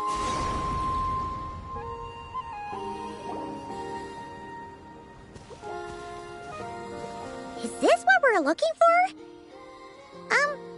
What do we do with it? I once got Boreas to explain to me how he stores his soul inside objects. All I need to do is transfer it to my sword. Just like back at the camp, but this time, you'd best step back a bit, just in case.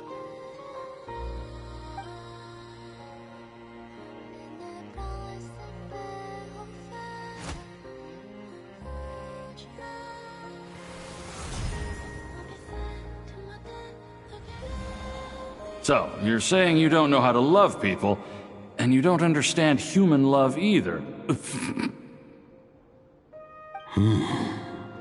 Why do you laugh? Sorry, I just think the fact you're ruminating on this is all the proof you need that you have love in your heart. I have a funny feeling that by the time this journey ends, you'll have found your own answer to the question of how to love. No, you're wrong. There is no redemption at the end of this path. Even if I am stained black with blood, my conscience will remain as white as snow. If pledging allegiance to the Abyss is the only way to sever the injustice of fate, then I shall serve in its name.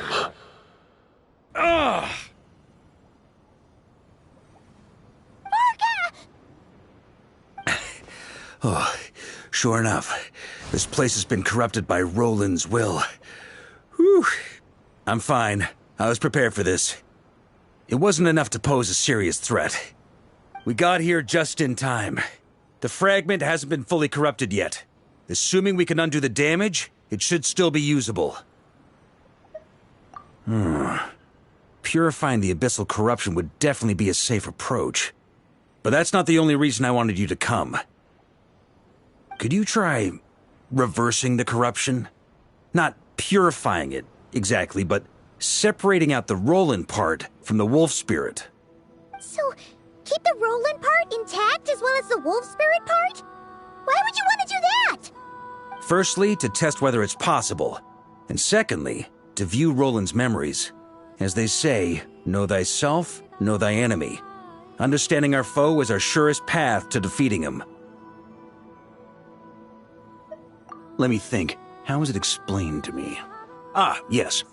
Focus on a single thought within the 1,000 winds. Capture that unique wisp before it blows away. Ha ha ha ha! Actually, neither do I. Huh. Sounds like something a certain tone-deaf bard would come up with when he can't think of anything meaningful to say. Wait, don't tell Paimon that's what actually happened. I thought it might mean something to you. Never mind. I'll explain it in more human terms.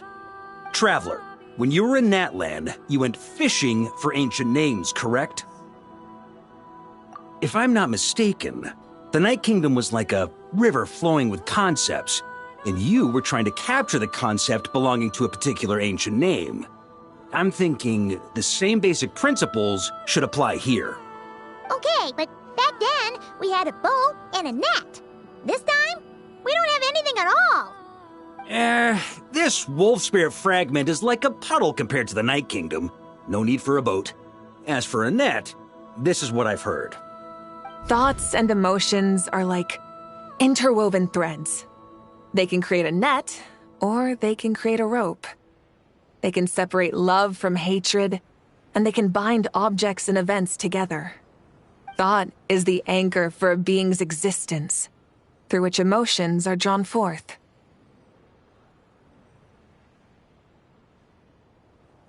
Also, we barely know anything about Roland. How are we supposed to use thoughts to anchor him? Well, maybe you could try this. What is it?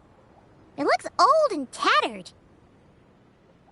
It's an unsent letter, written by the wolf pup Rostam, Knight of Boreas, from 500 years ago. It was meant for his disciple, the White Knight Roland.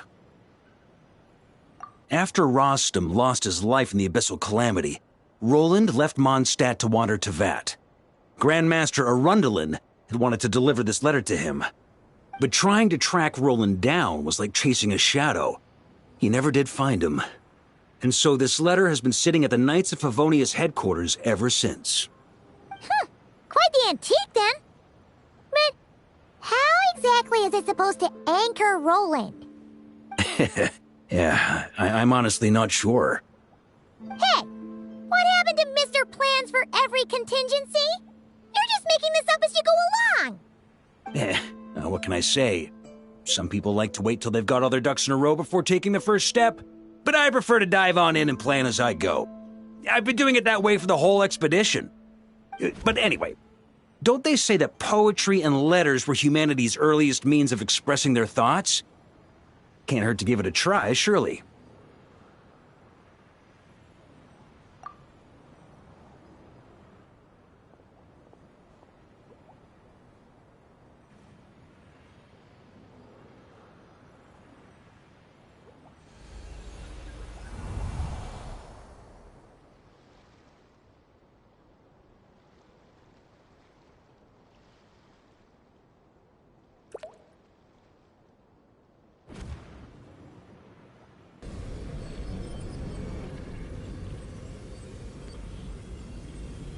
Whoa, it actually worked? You really are making this up as you go along! So the assimilation of souls really can be reversed, just like he said.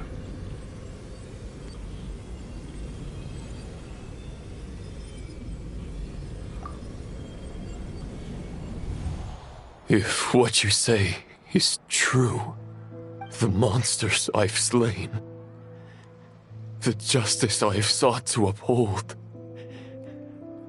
for mortals to escape this tragic fate, There's only one path. A great and ancient kingdom was wrongfully cursed, turning its inhabitants into monsters. The code of chivalry tolerates not such injustice. If Abyss be thy name, I pledge to you my loyalty. And that is where the blood-stained knight's tale came to an end. With that, he bade his humanity farewell. I dare say you must find it quite ironic, Knight of Boreas. That I... Dainsleif? No. Bore a striking resemblance, but that wasn't him. While we gazed into the past, he was gazing right back at us. Could it be? So that's what happened. After leaving Mondstat and wandering the land, Roland ventured underground and saw a revelation from the visionary. Once he had learned of Conria's fate, he saw the gods' judgment as the greatest injustice. So he surrendered himself to the Abyss, giving them his knowledge, his power, his everything. That's why the Abyss can replicate him. Uh-oh. Does this mean we have to take on the Visionary this time?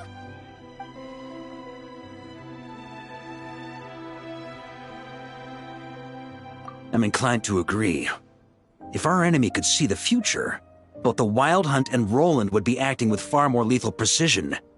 But even without the Visionary's input, Roland still has an intel advantage we can't afford to underestimate. Every minion of the Wild Hunt serves as Roland's eyes and ears. We need to think one step ahead if we want to outmaneuver him. And on that note, I have a plan I want to discuss with you. Well, the fewer people who know, the less likely it is to get leaked. Besides, it wasn't a fully formed plan back then.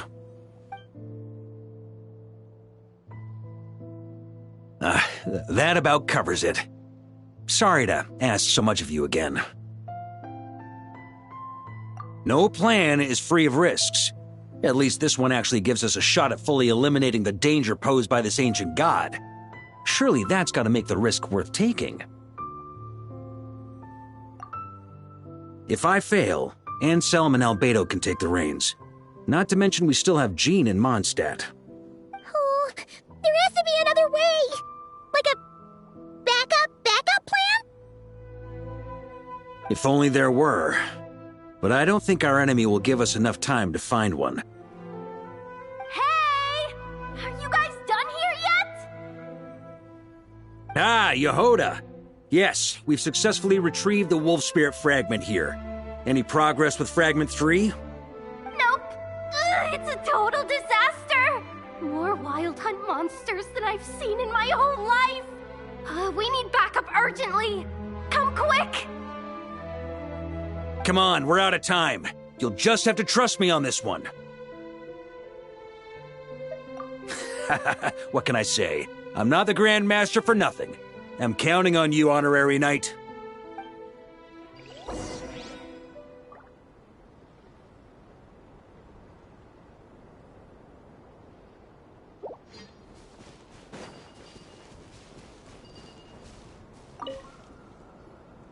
Fill me in. What's the situation?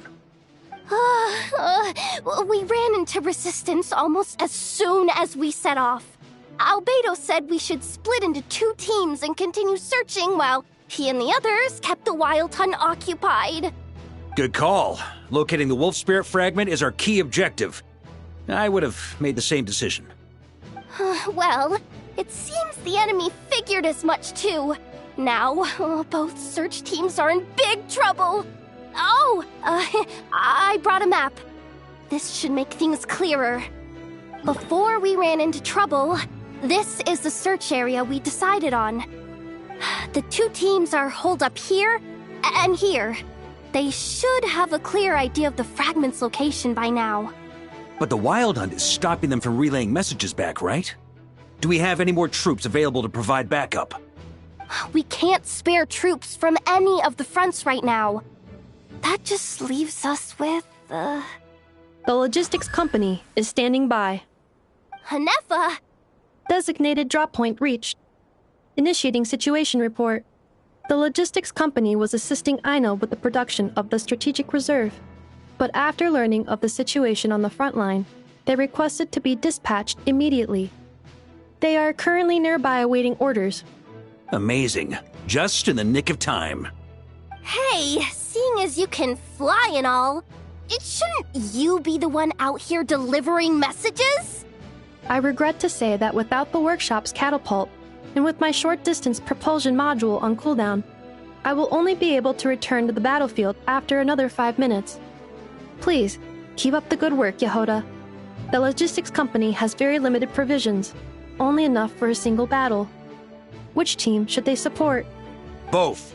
Once one team has been rescued, the remaining forces will be free to support the other. We'll move out immediately. Yehoda, keep up the good work with the comms. Sure thing. Leave it to me.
Something's not right.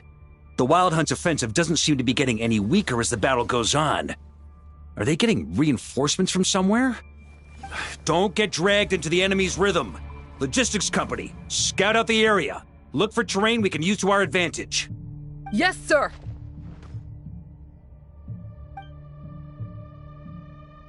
Reporting in, sir. We've identified viable sites for deploying explosives. Good. Wait for my signal.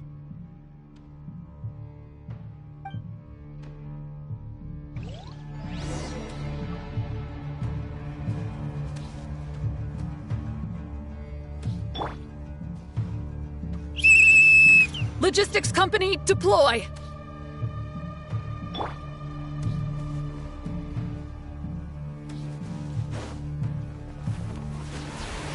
Grandmaster! Honorary Knight! Thank goodness you're here. Be careful. There's no end to these monsters. However many we kill, more keep coming! Just as I thought. Well, they're about to get a shock to the system.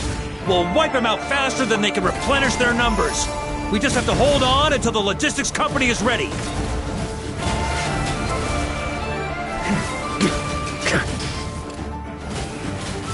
Sunder! Is that the signal to say they're ready? Sweeping in! It's showtime! Fall back! Yes, sir!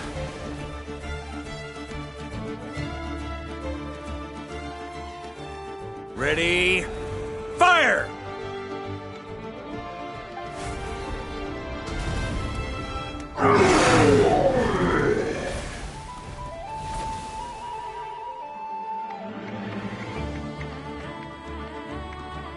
The enemy has sustained heavy casualties. Should be a while before they're strong enough to pose a real threat again. Use this time to catch your breath and fill me in on everything you've learned. Yes, sir. We've narrowed down the search area for the final fragment to this zone here. That's not exactly very narrow. We split the search area between us and the Ratniki. Maybe they'll be able to narrow it down further? Either way, I was about to go lend them a hand next anyway. Do you think you guys can keep up? Absolutely. Good to go, Grandmaster. We've run right through our supplies. We'll stay here and deal with any wild hunt that tries to stage a comeback. Now that they've lost their numerical advantage, they're no match for us. Focus on supporting the other team.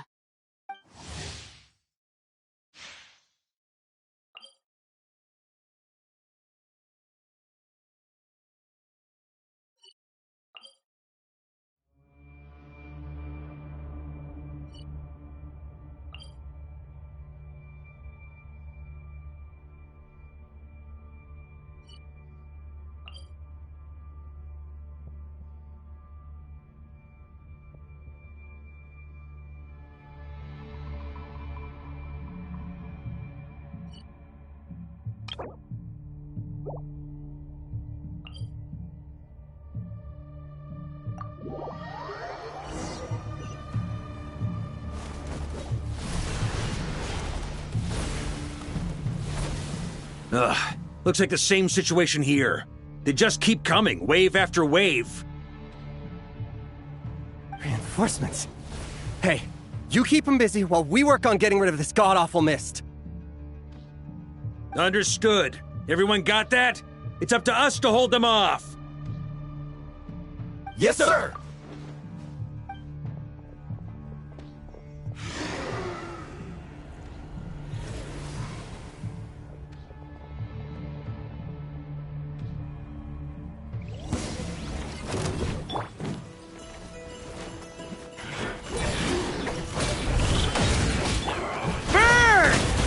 Up the ante!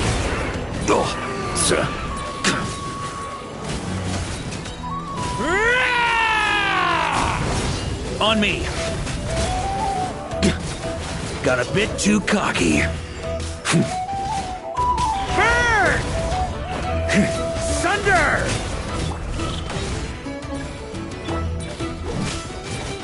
Hey! They're running out of steam. Now's your chance. Affirmative. Sorry to keep you waiting. That's their source. It was hidden in the mist.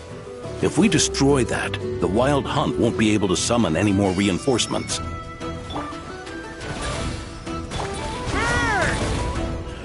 Up the ante! Maria sweeping in! Knights of Favonius, charge!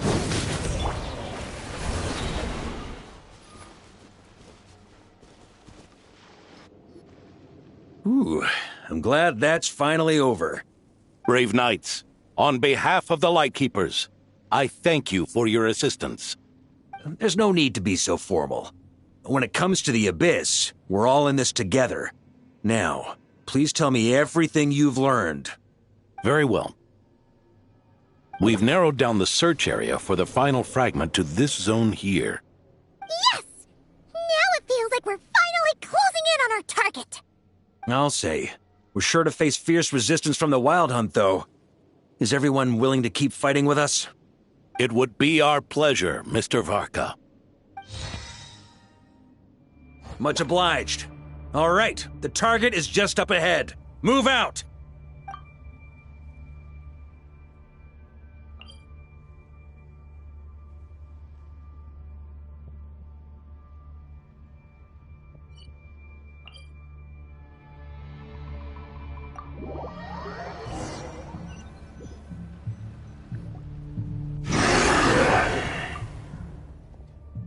The hiding in the mist trick again.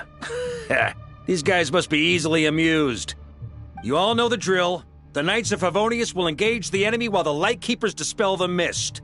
Everyone, follow my signals. Yes, sir!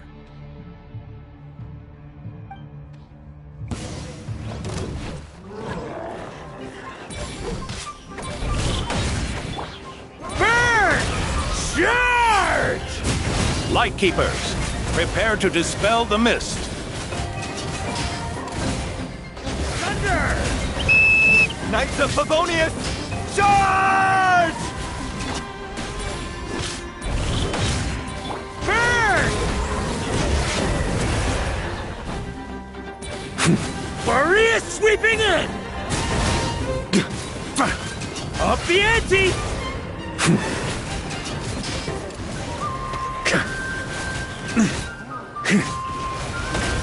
Up the ante!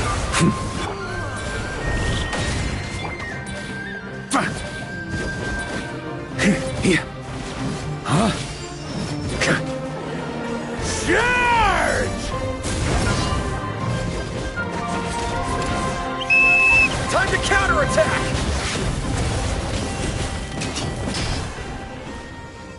On me.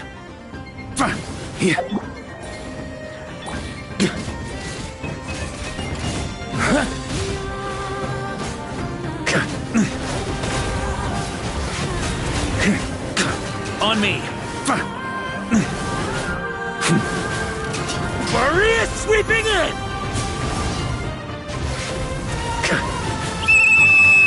Rally to the Grandmaster! Charge!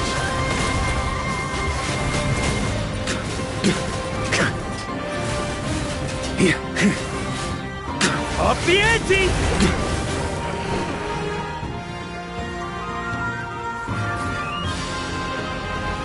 Ugh! This wild hunt doesn't know when to give up. Traveler! Mr. Varka, leave this to us. Just like last time. Only a Knight of Boreas can deal with a wolf spirit, right? Don't underestimate us, Grandmaster. We can hold our own. Ha! That's the spirit. Stay on your toes and make the Knights of Favonius proud. Either we all march back to Mondstat together, or no one does.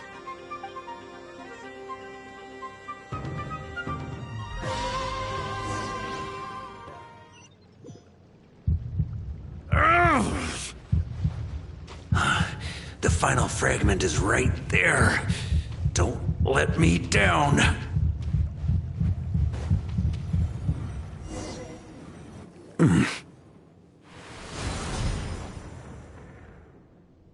It seems you have collected them all, Knight of Boreas. Yeah, and with no corrupted fragments or ambushes along the way.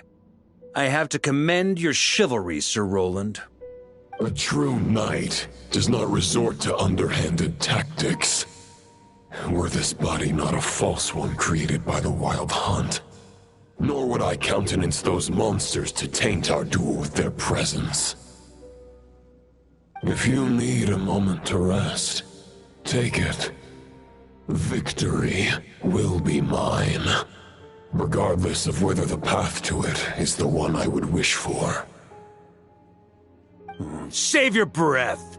If you want to fight, let's fight! As you wish. Then let us settle our unfinished duel, here and now. Is everyone all right? My granny fights better than these rookies. It's Egbert I'm worried about. You still alive? For a moment there, I thought I might never taste the sweet wine of Mondstat again. Hey, stay put, you guys. Leave the rest to us. Forget us. We can take care of ourselves. You're the only one still standing. Honorary Knight, find the Grand Master. We can't lose our Varka! Please! You have to find him!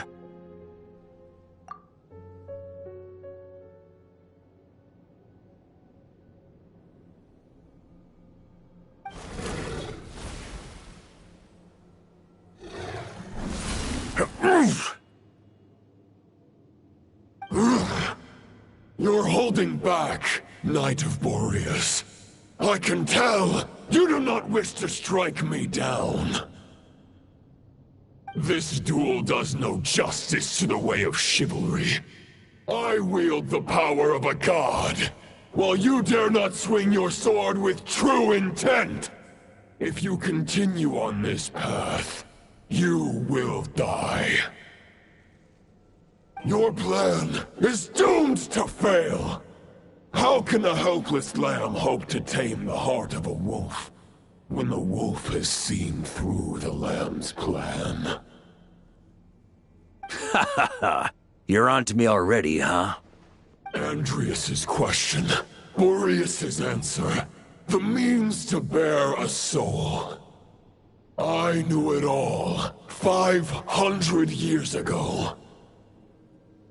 Though the false path may be wide and welcoming, only destruction lies at its end. It is time to crush your futile hope!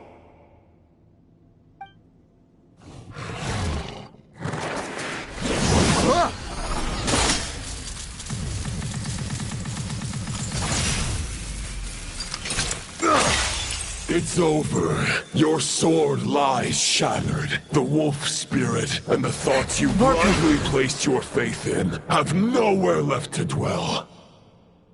Join me and pledge your allegiance to the abyss, Knight of Boreas. One day you will understand that the only righteous path for those of true virtue is the path of darkest truths. For the next part, it's over to you. Outlander who caught the wind.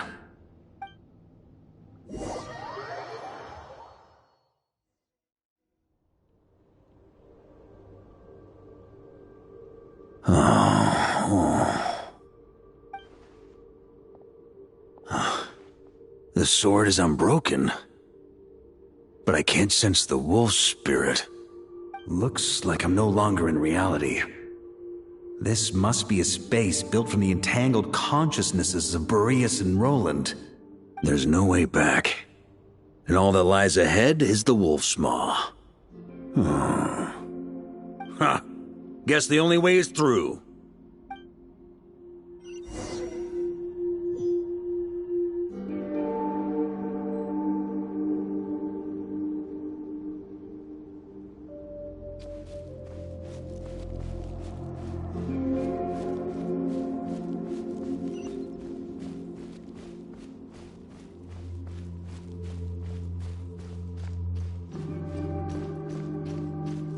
A Favonius sword?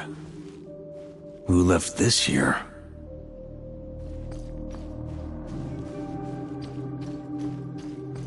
Lonely warrior, take me to see him.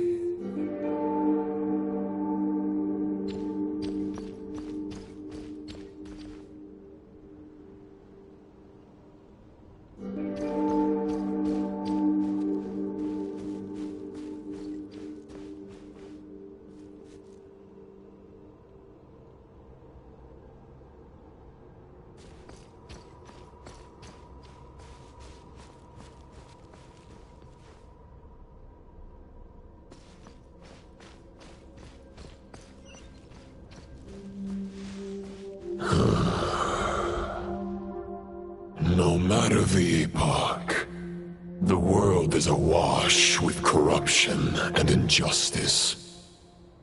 I have aided the oppressed and righted many wrongs. I have slain sinners and delinquents. I have slaughtered tyrants and demons. But however mighty one's blade, before the great injustice of fate, a mere mortal can but bow their head. There is only one way to save them. Who are you really trying to convince?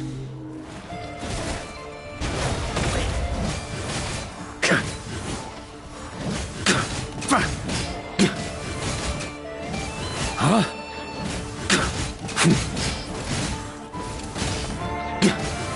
Stormwind! Charge!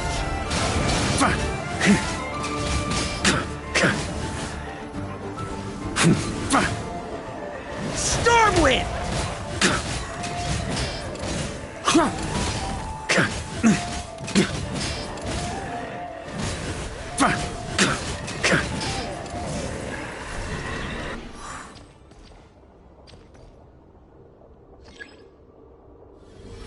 Is this the fairest shadow? It doesn't look like an imitation. The title of Boreas must find an heir.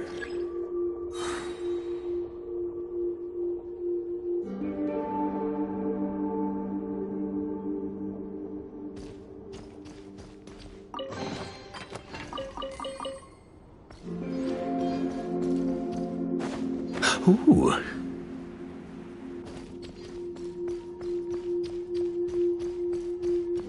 The scent that reeks of blood appears to be getting stronger.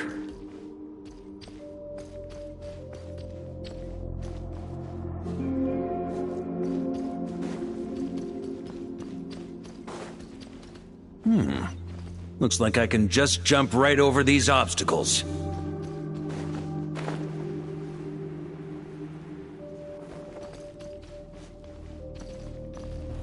Try to keep up!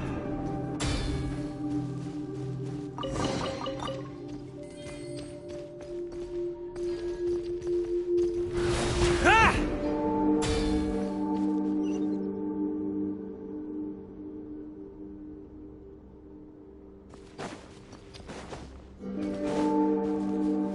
On me!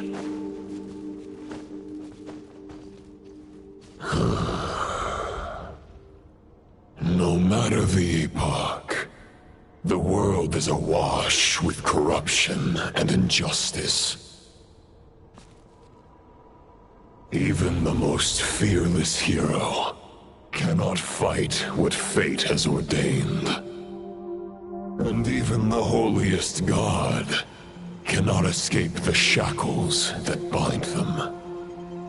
Lupus Boreas, if you still harbor love for humanity, then you must surely know. There has only ever been one way to save them from injustice. Surrender to the abyss. Malicious lies! Stormwind!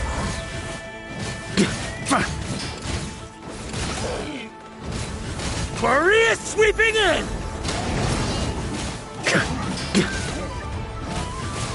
Stormwind!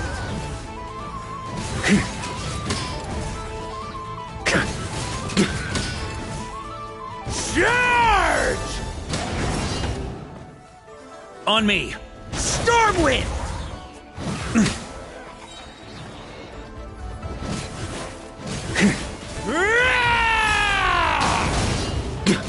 Here. On me. Huh? Charge!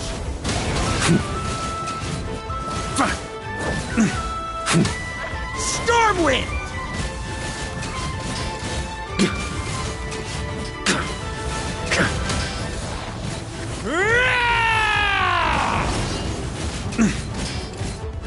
Stormwind! Huh?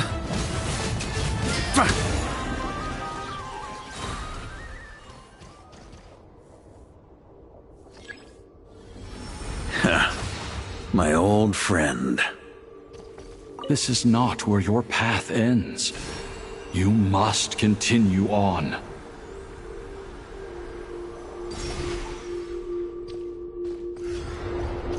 This wind feels less than welcoming. I'd better take shelter.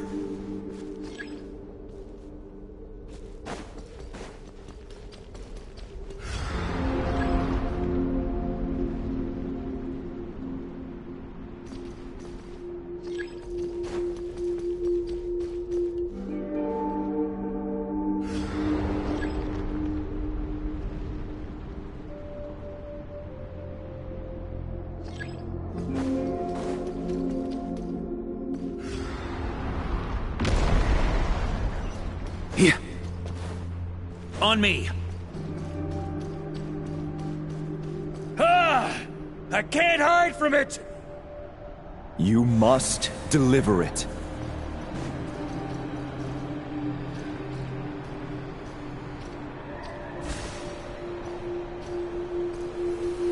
Your path cannot end here.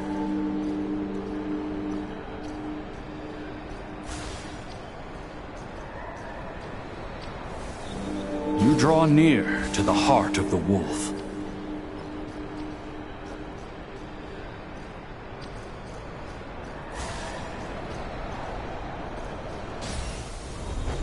Even if you had an army of 10,000 men, in the end, you must face this fight alone. Lonely warrior. Step forward.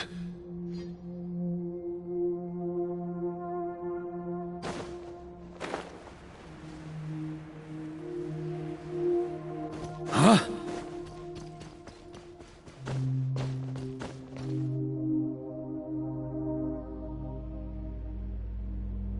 Is this the heart of the wolf?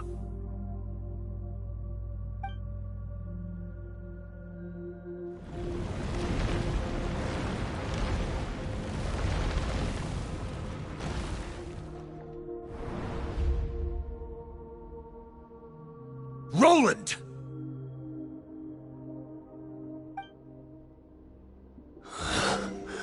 After countless bloody battles, trials, tribulations, and hardships, I, with my mortal flesh and blade, attained power to rival that of the gods.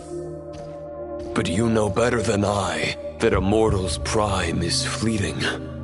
In 5 years, maybe 10, age will snatch your strength. The power you take such pride in will fade to naught, disappearing like dust in the wind. Your fame will be as fleeting as firewood beneath the starry sky, lit at dusk, dead by dawn, utterly insignificant. Oh yeah? Be that as it may, the fires that burn down here blaze more brilliantly than the light of 1,000 stars.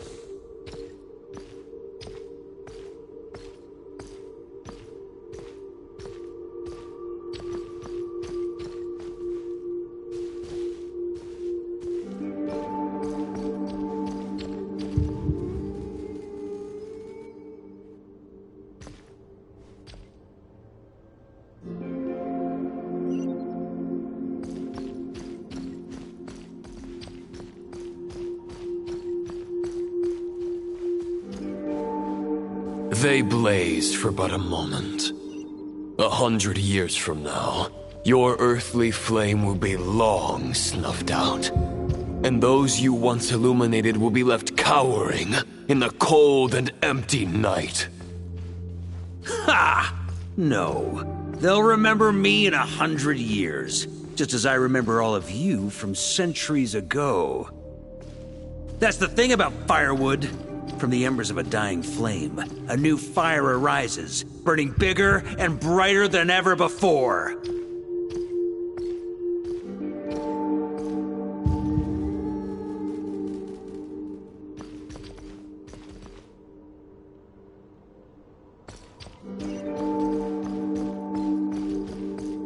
A knight's duty is to save others, not demand things from them. How can one call themselves a knight while placing their hopes in generations to come? Well, as long as I put an end to you here and now, I won't need to rely on anyone else. Now, show yourself, Roland! Put an end to me? Your body and mind are already at the limit of what they can bear. It is only a matter of time before they yield and crumble.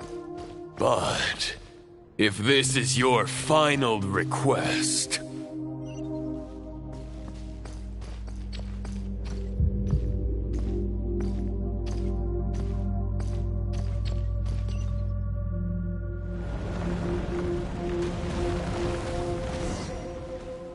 I shall do as you wish, Knight of Boreas.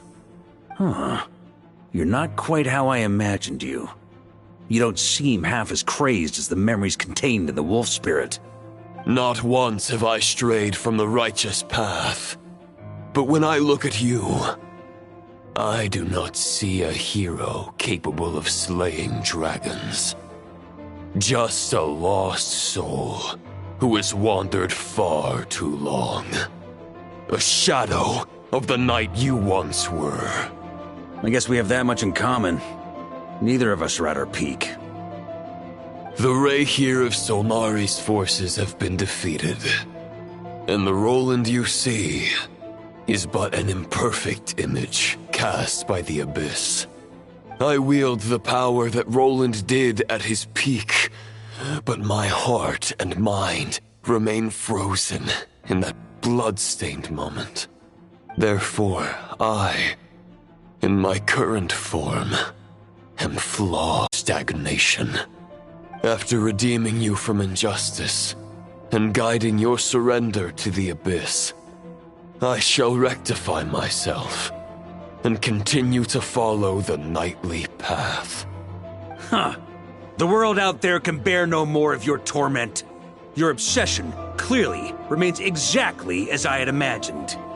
I suppose there's no chance to make you see the light. No words can make a knight doubt his convictions, no matter how noble they may sound. Neither of us will sway the other, but you have long known this truth. Otherwise, why would you pin all your hopes on Boreas' single thought? But now the blade that once housed the wolf spirit has been shattered, and all you hold is a phantom that bears its form. You no longer have the means to change the situation, and no one will come to your rescue. This place shall be your graveyard, lonely warrior. Huh. Maybe you're partly right. But I think I might just have a shot at a rescue. What do you mean? There's only one person's mind I need to change, and it isn't yours. Forgetting where we are? This is the heart of Andreas, god of the North Wind.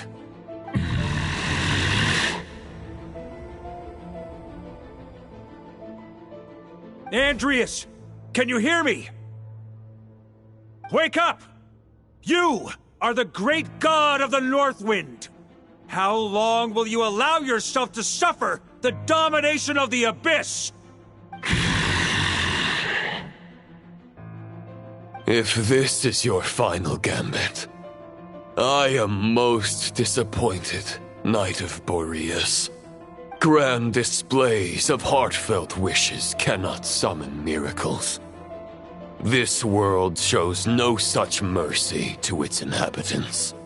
Return.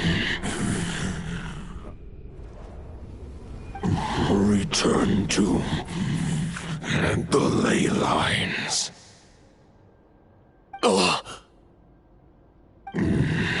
This is my choice.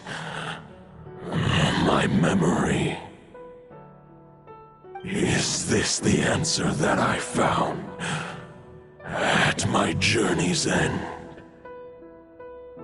Andreas, at long last, I have delivered your token back into your heart. A Knight of Boreas. Watch on. This is all that a wolf can hope to do for humankind. On behalf of all humanity, I thank you, Lord of Wolves. Boreas is returning to the ley lines. But why? Your sword is broken. You no longer have the means to bear his soul. Unless... surely not. Begging for miracles is a futile endeavor. I know better than that. But a sword is just one kind of vessel. There are other ways to store a soul.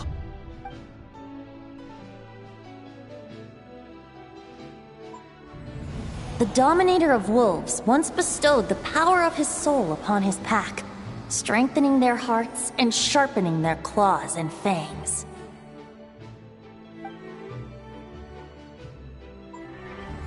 Even if it is not my intention, the soul of Lupus Boreas will inevitably ravage, devour, and assimilate a mortal heart.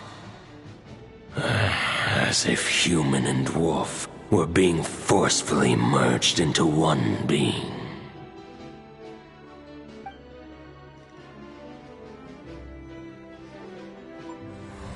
If a mortal heart is to bear the soul of a god, this is a path that cannot be retraced.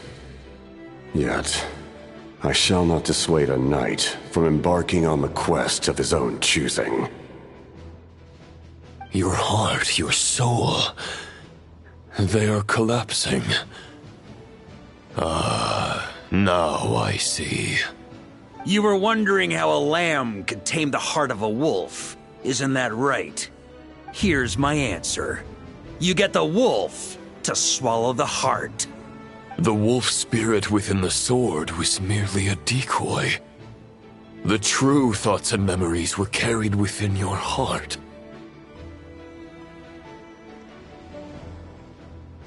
To avoid arousing my suspicion, you deliberately allowed Lupus Boreas' soul to assimilate your own, then be devoured by me.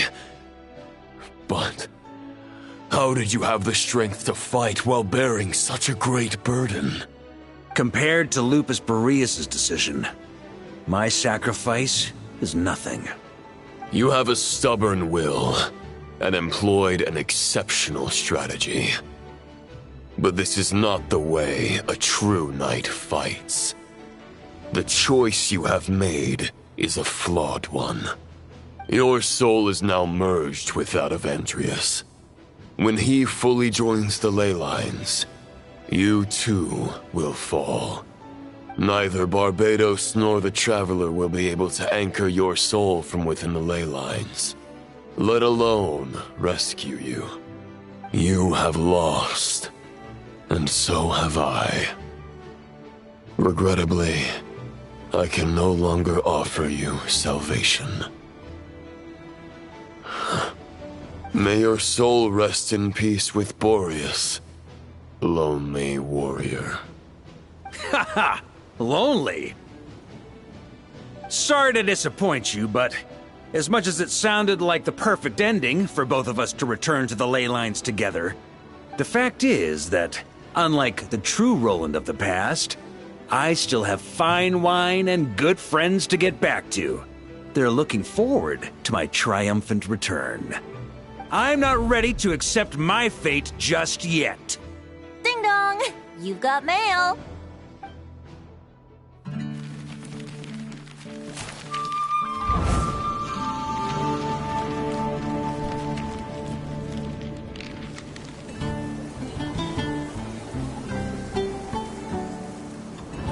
Until I return, I leave them in your care. The Knights of Favonius will always welcome you.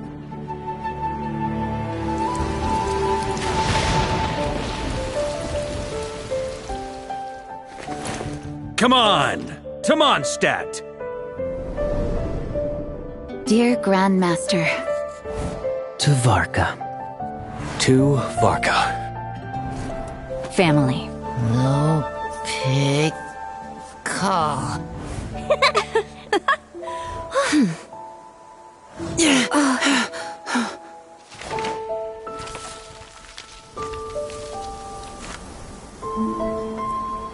Poetry and letters were humanity's earliest means of expressing their thoughts. Make sure they all get delivered, Outlander who caught the wind.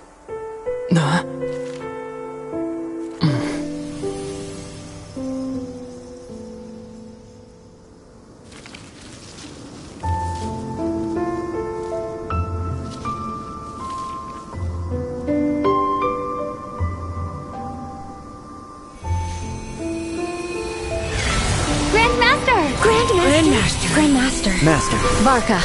Varka. Go Varka! He's the right to us! For Varka.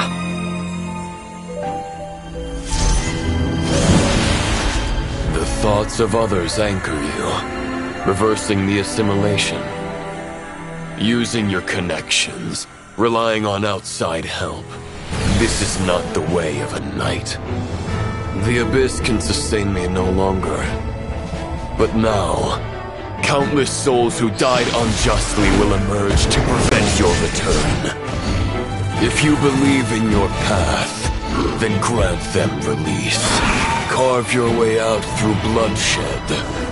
Varka, mightiest knight of Boreas.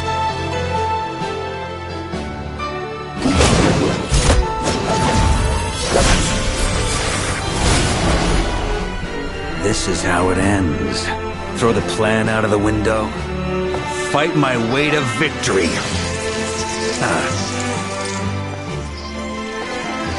Well, that suits me just fine!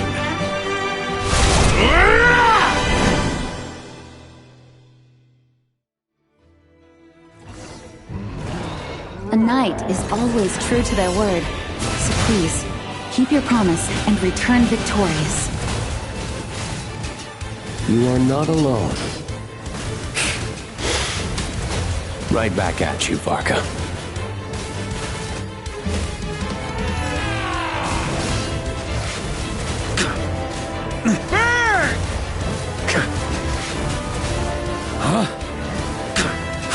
On me! Got a bit too cocky. Thunder!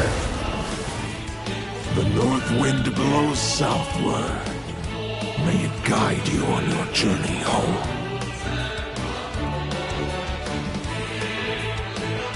Here. On me.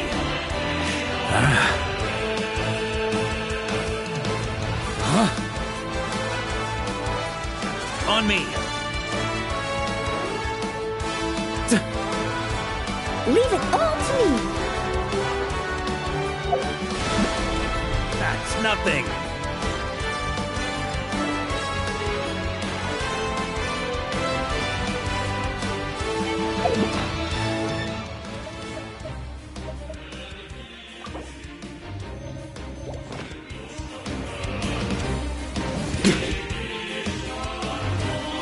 Freeze! Thunder! There's an ice-cold drink with your name on it. Ready when you are. Don't go dying in a place like this, Varka.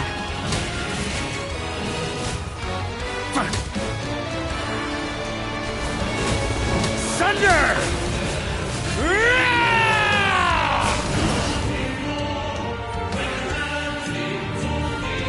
Up the ante!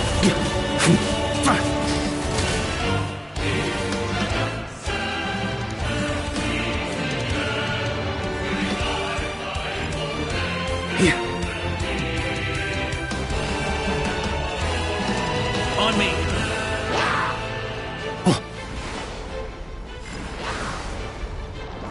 Stormwind! Here.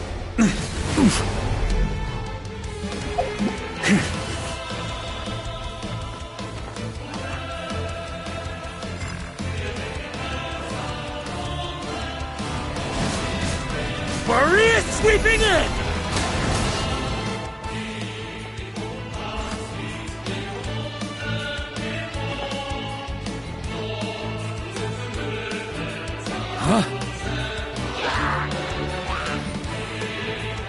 Fly home to us, Grandmaster!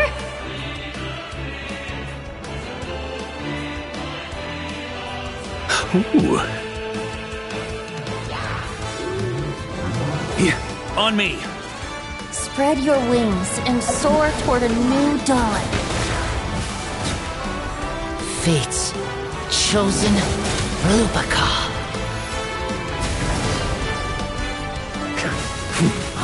Thunder can't fall here! I can't fall here!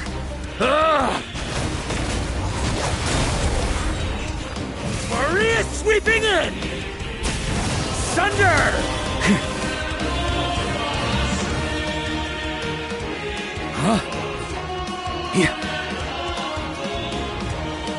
One final battle!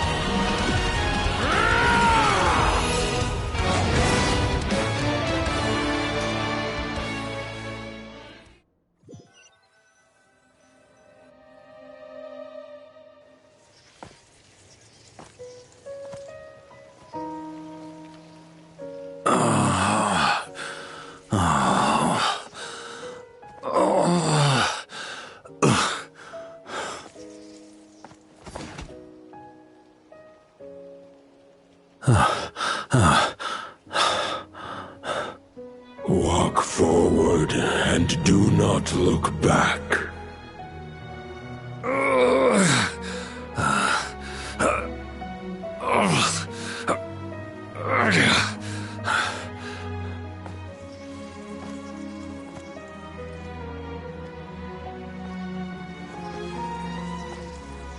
Varka, now I know the meaning of my name.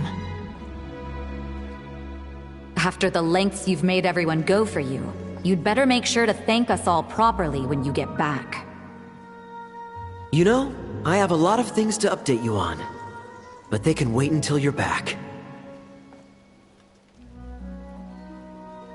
I have no intention of returning to the Knights of Favonius, but I trust you will find a way to manage on your own.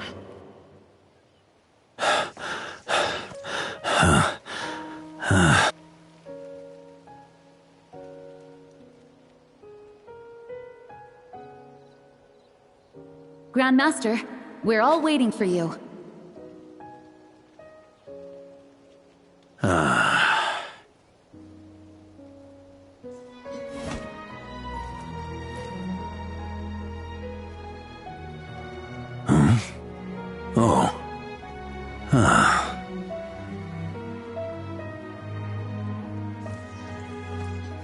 I'm not doing too bad a job as Grandmaster, am I?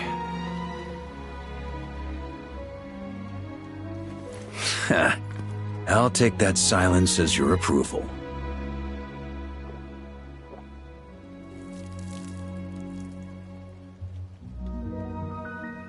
Everything you swore to protect with your lives, it's all still here, safe and sound.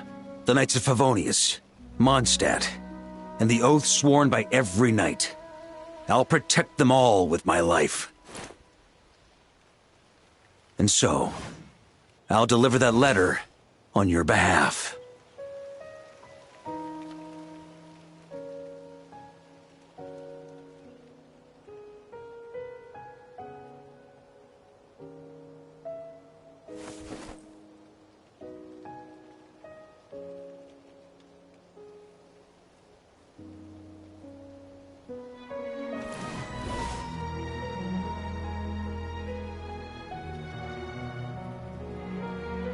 I know it's just a shadow of the real Roland, but if you have the time, could you please read it for him? Rostam and Arundelen, they never forgot you.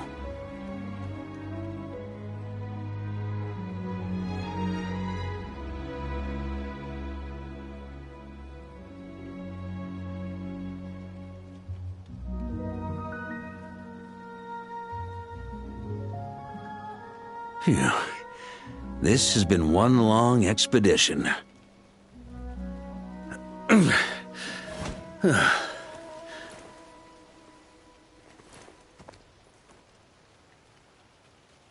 From here on out, I think I'll let the wind lead.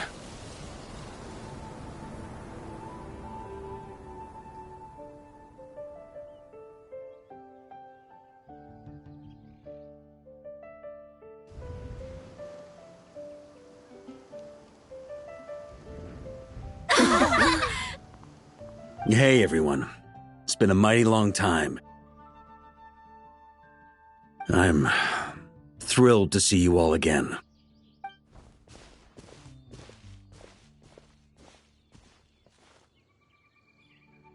Welcome back, Grandmaster.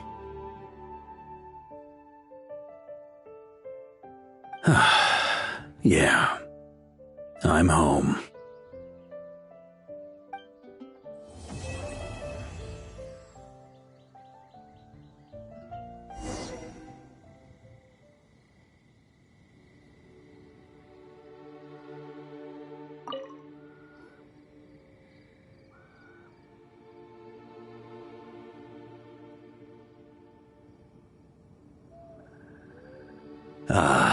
It's been a while since I felt this wind on my face. Just how I remember. So, is there anything you'd like to talk about? Now's your chance before I get dragged off to the office. His sword was just a decoy. I carried his soul in my own heart. That was the plan I was most certain would work. The second half, though, using everyone's thoughts to guide me back out of the ley lines, I wasn't too sure that would work out. All jokes aside, what would you have done if the Traveler hadn't been able to separate the wolf spirit from Roland's influence? Initially, I was planning to have Barbatos carry out that step. But when I approached him about it, he said there was a much more suitable candidate. The Outlander who caught the wind. Turns out our trust was not misplaced. Thank you. Then, I guess we'd have had to get Barbatos to send a wind to blow me back home. But it would have come at a heavy price, and with no guarantee of success. Besides, I'd rather not have him expend that kind of power.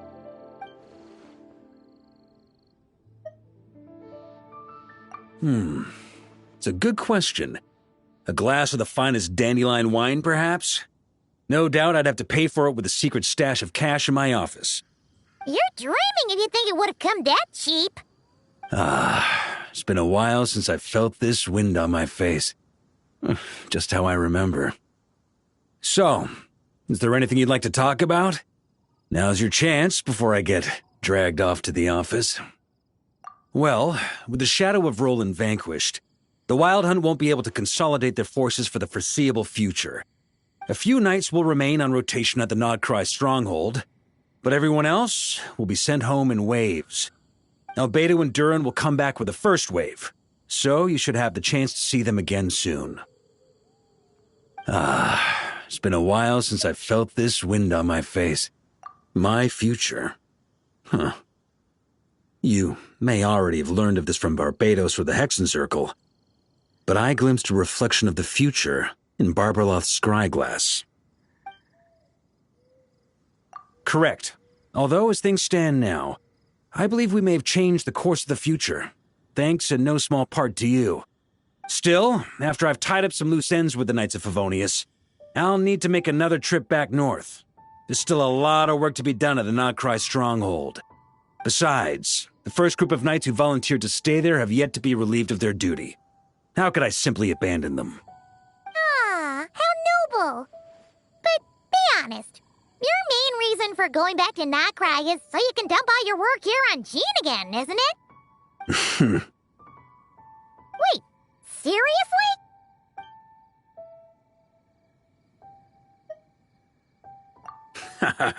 I'm only pulling your leg. You'll be seeing a lot more of me in Mondstat from now on. It's been a while since I felt this wind on my face. All right, then. I'm gonna stay here and enjoy the breeze for a little longer. For all the wine in the world, there's no feeling as intoxicating as the wind from your hometown after a long time away.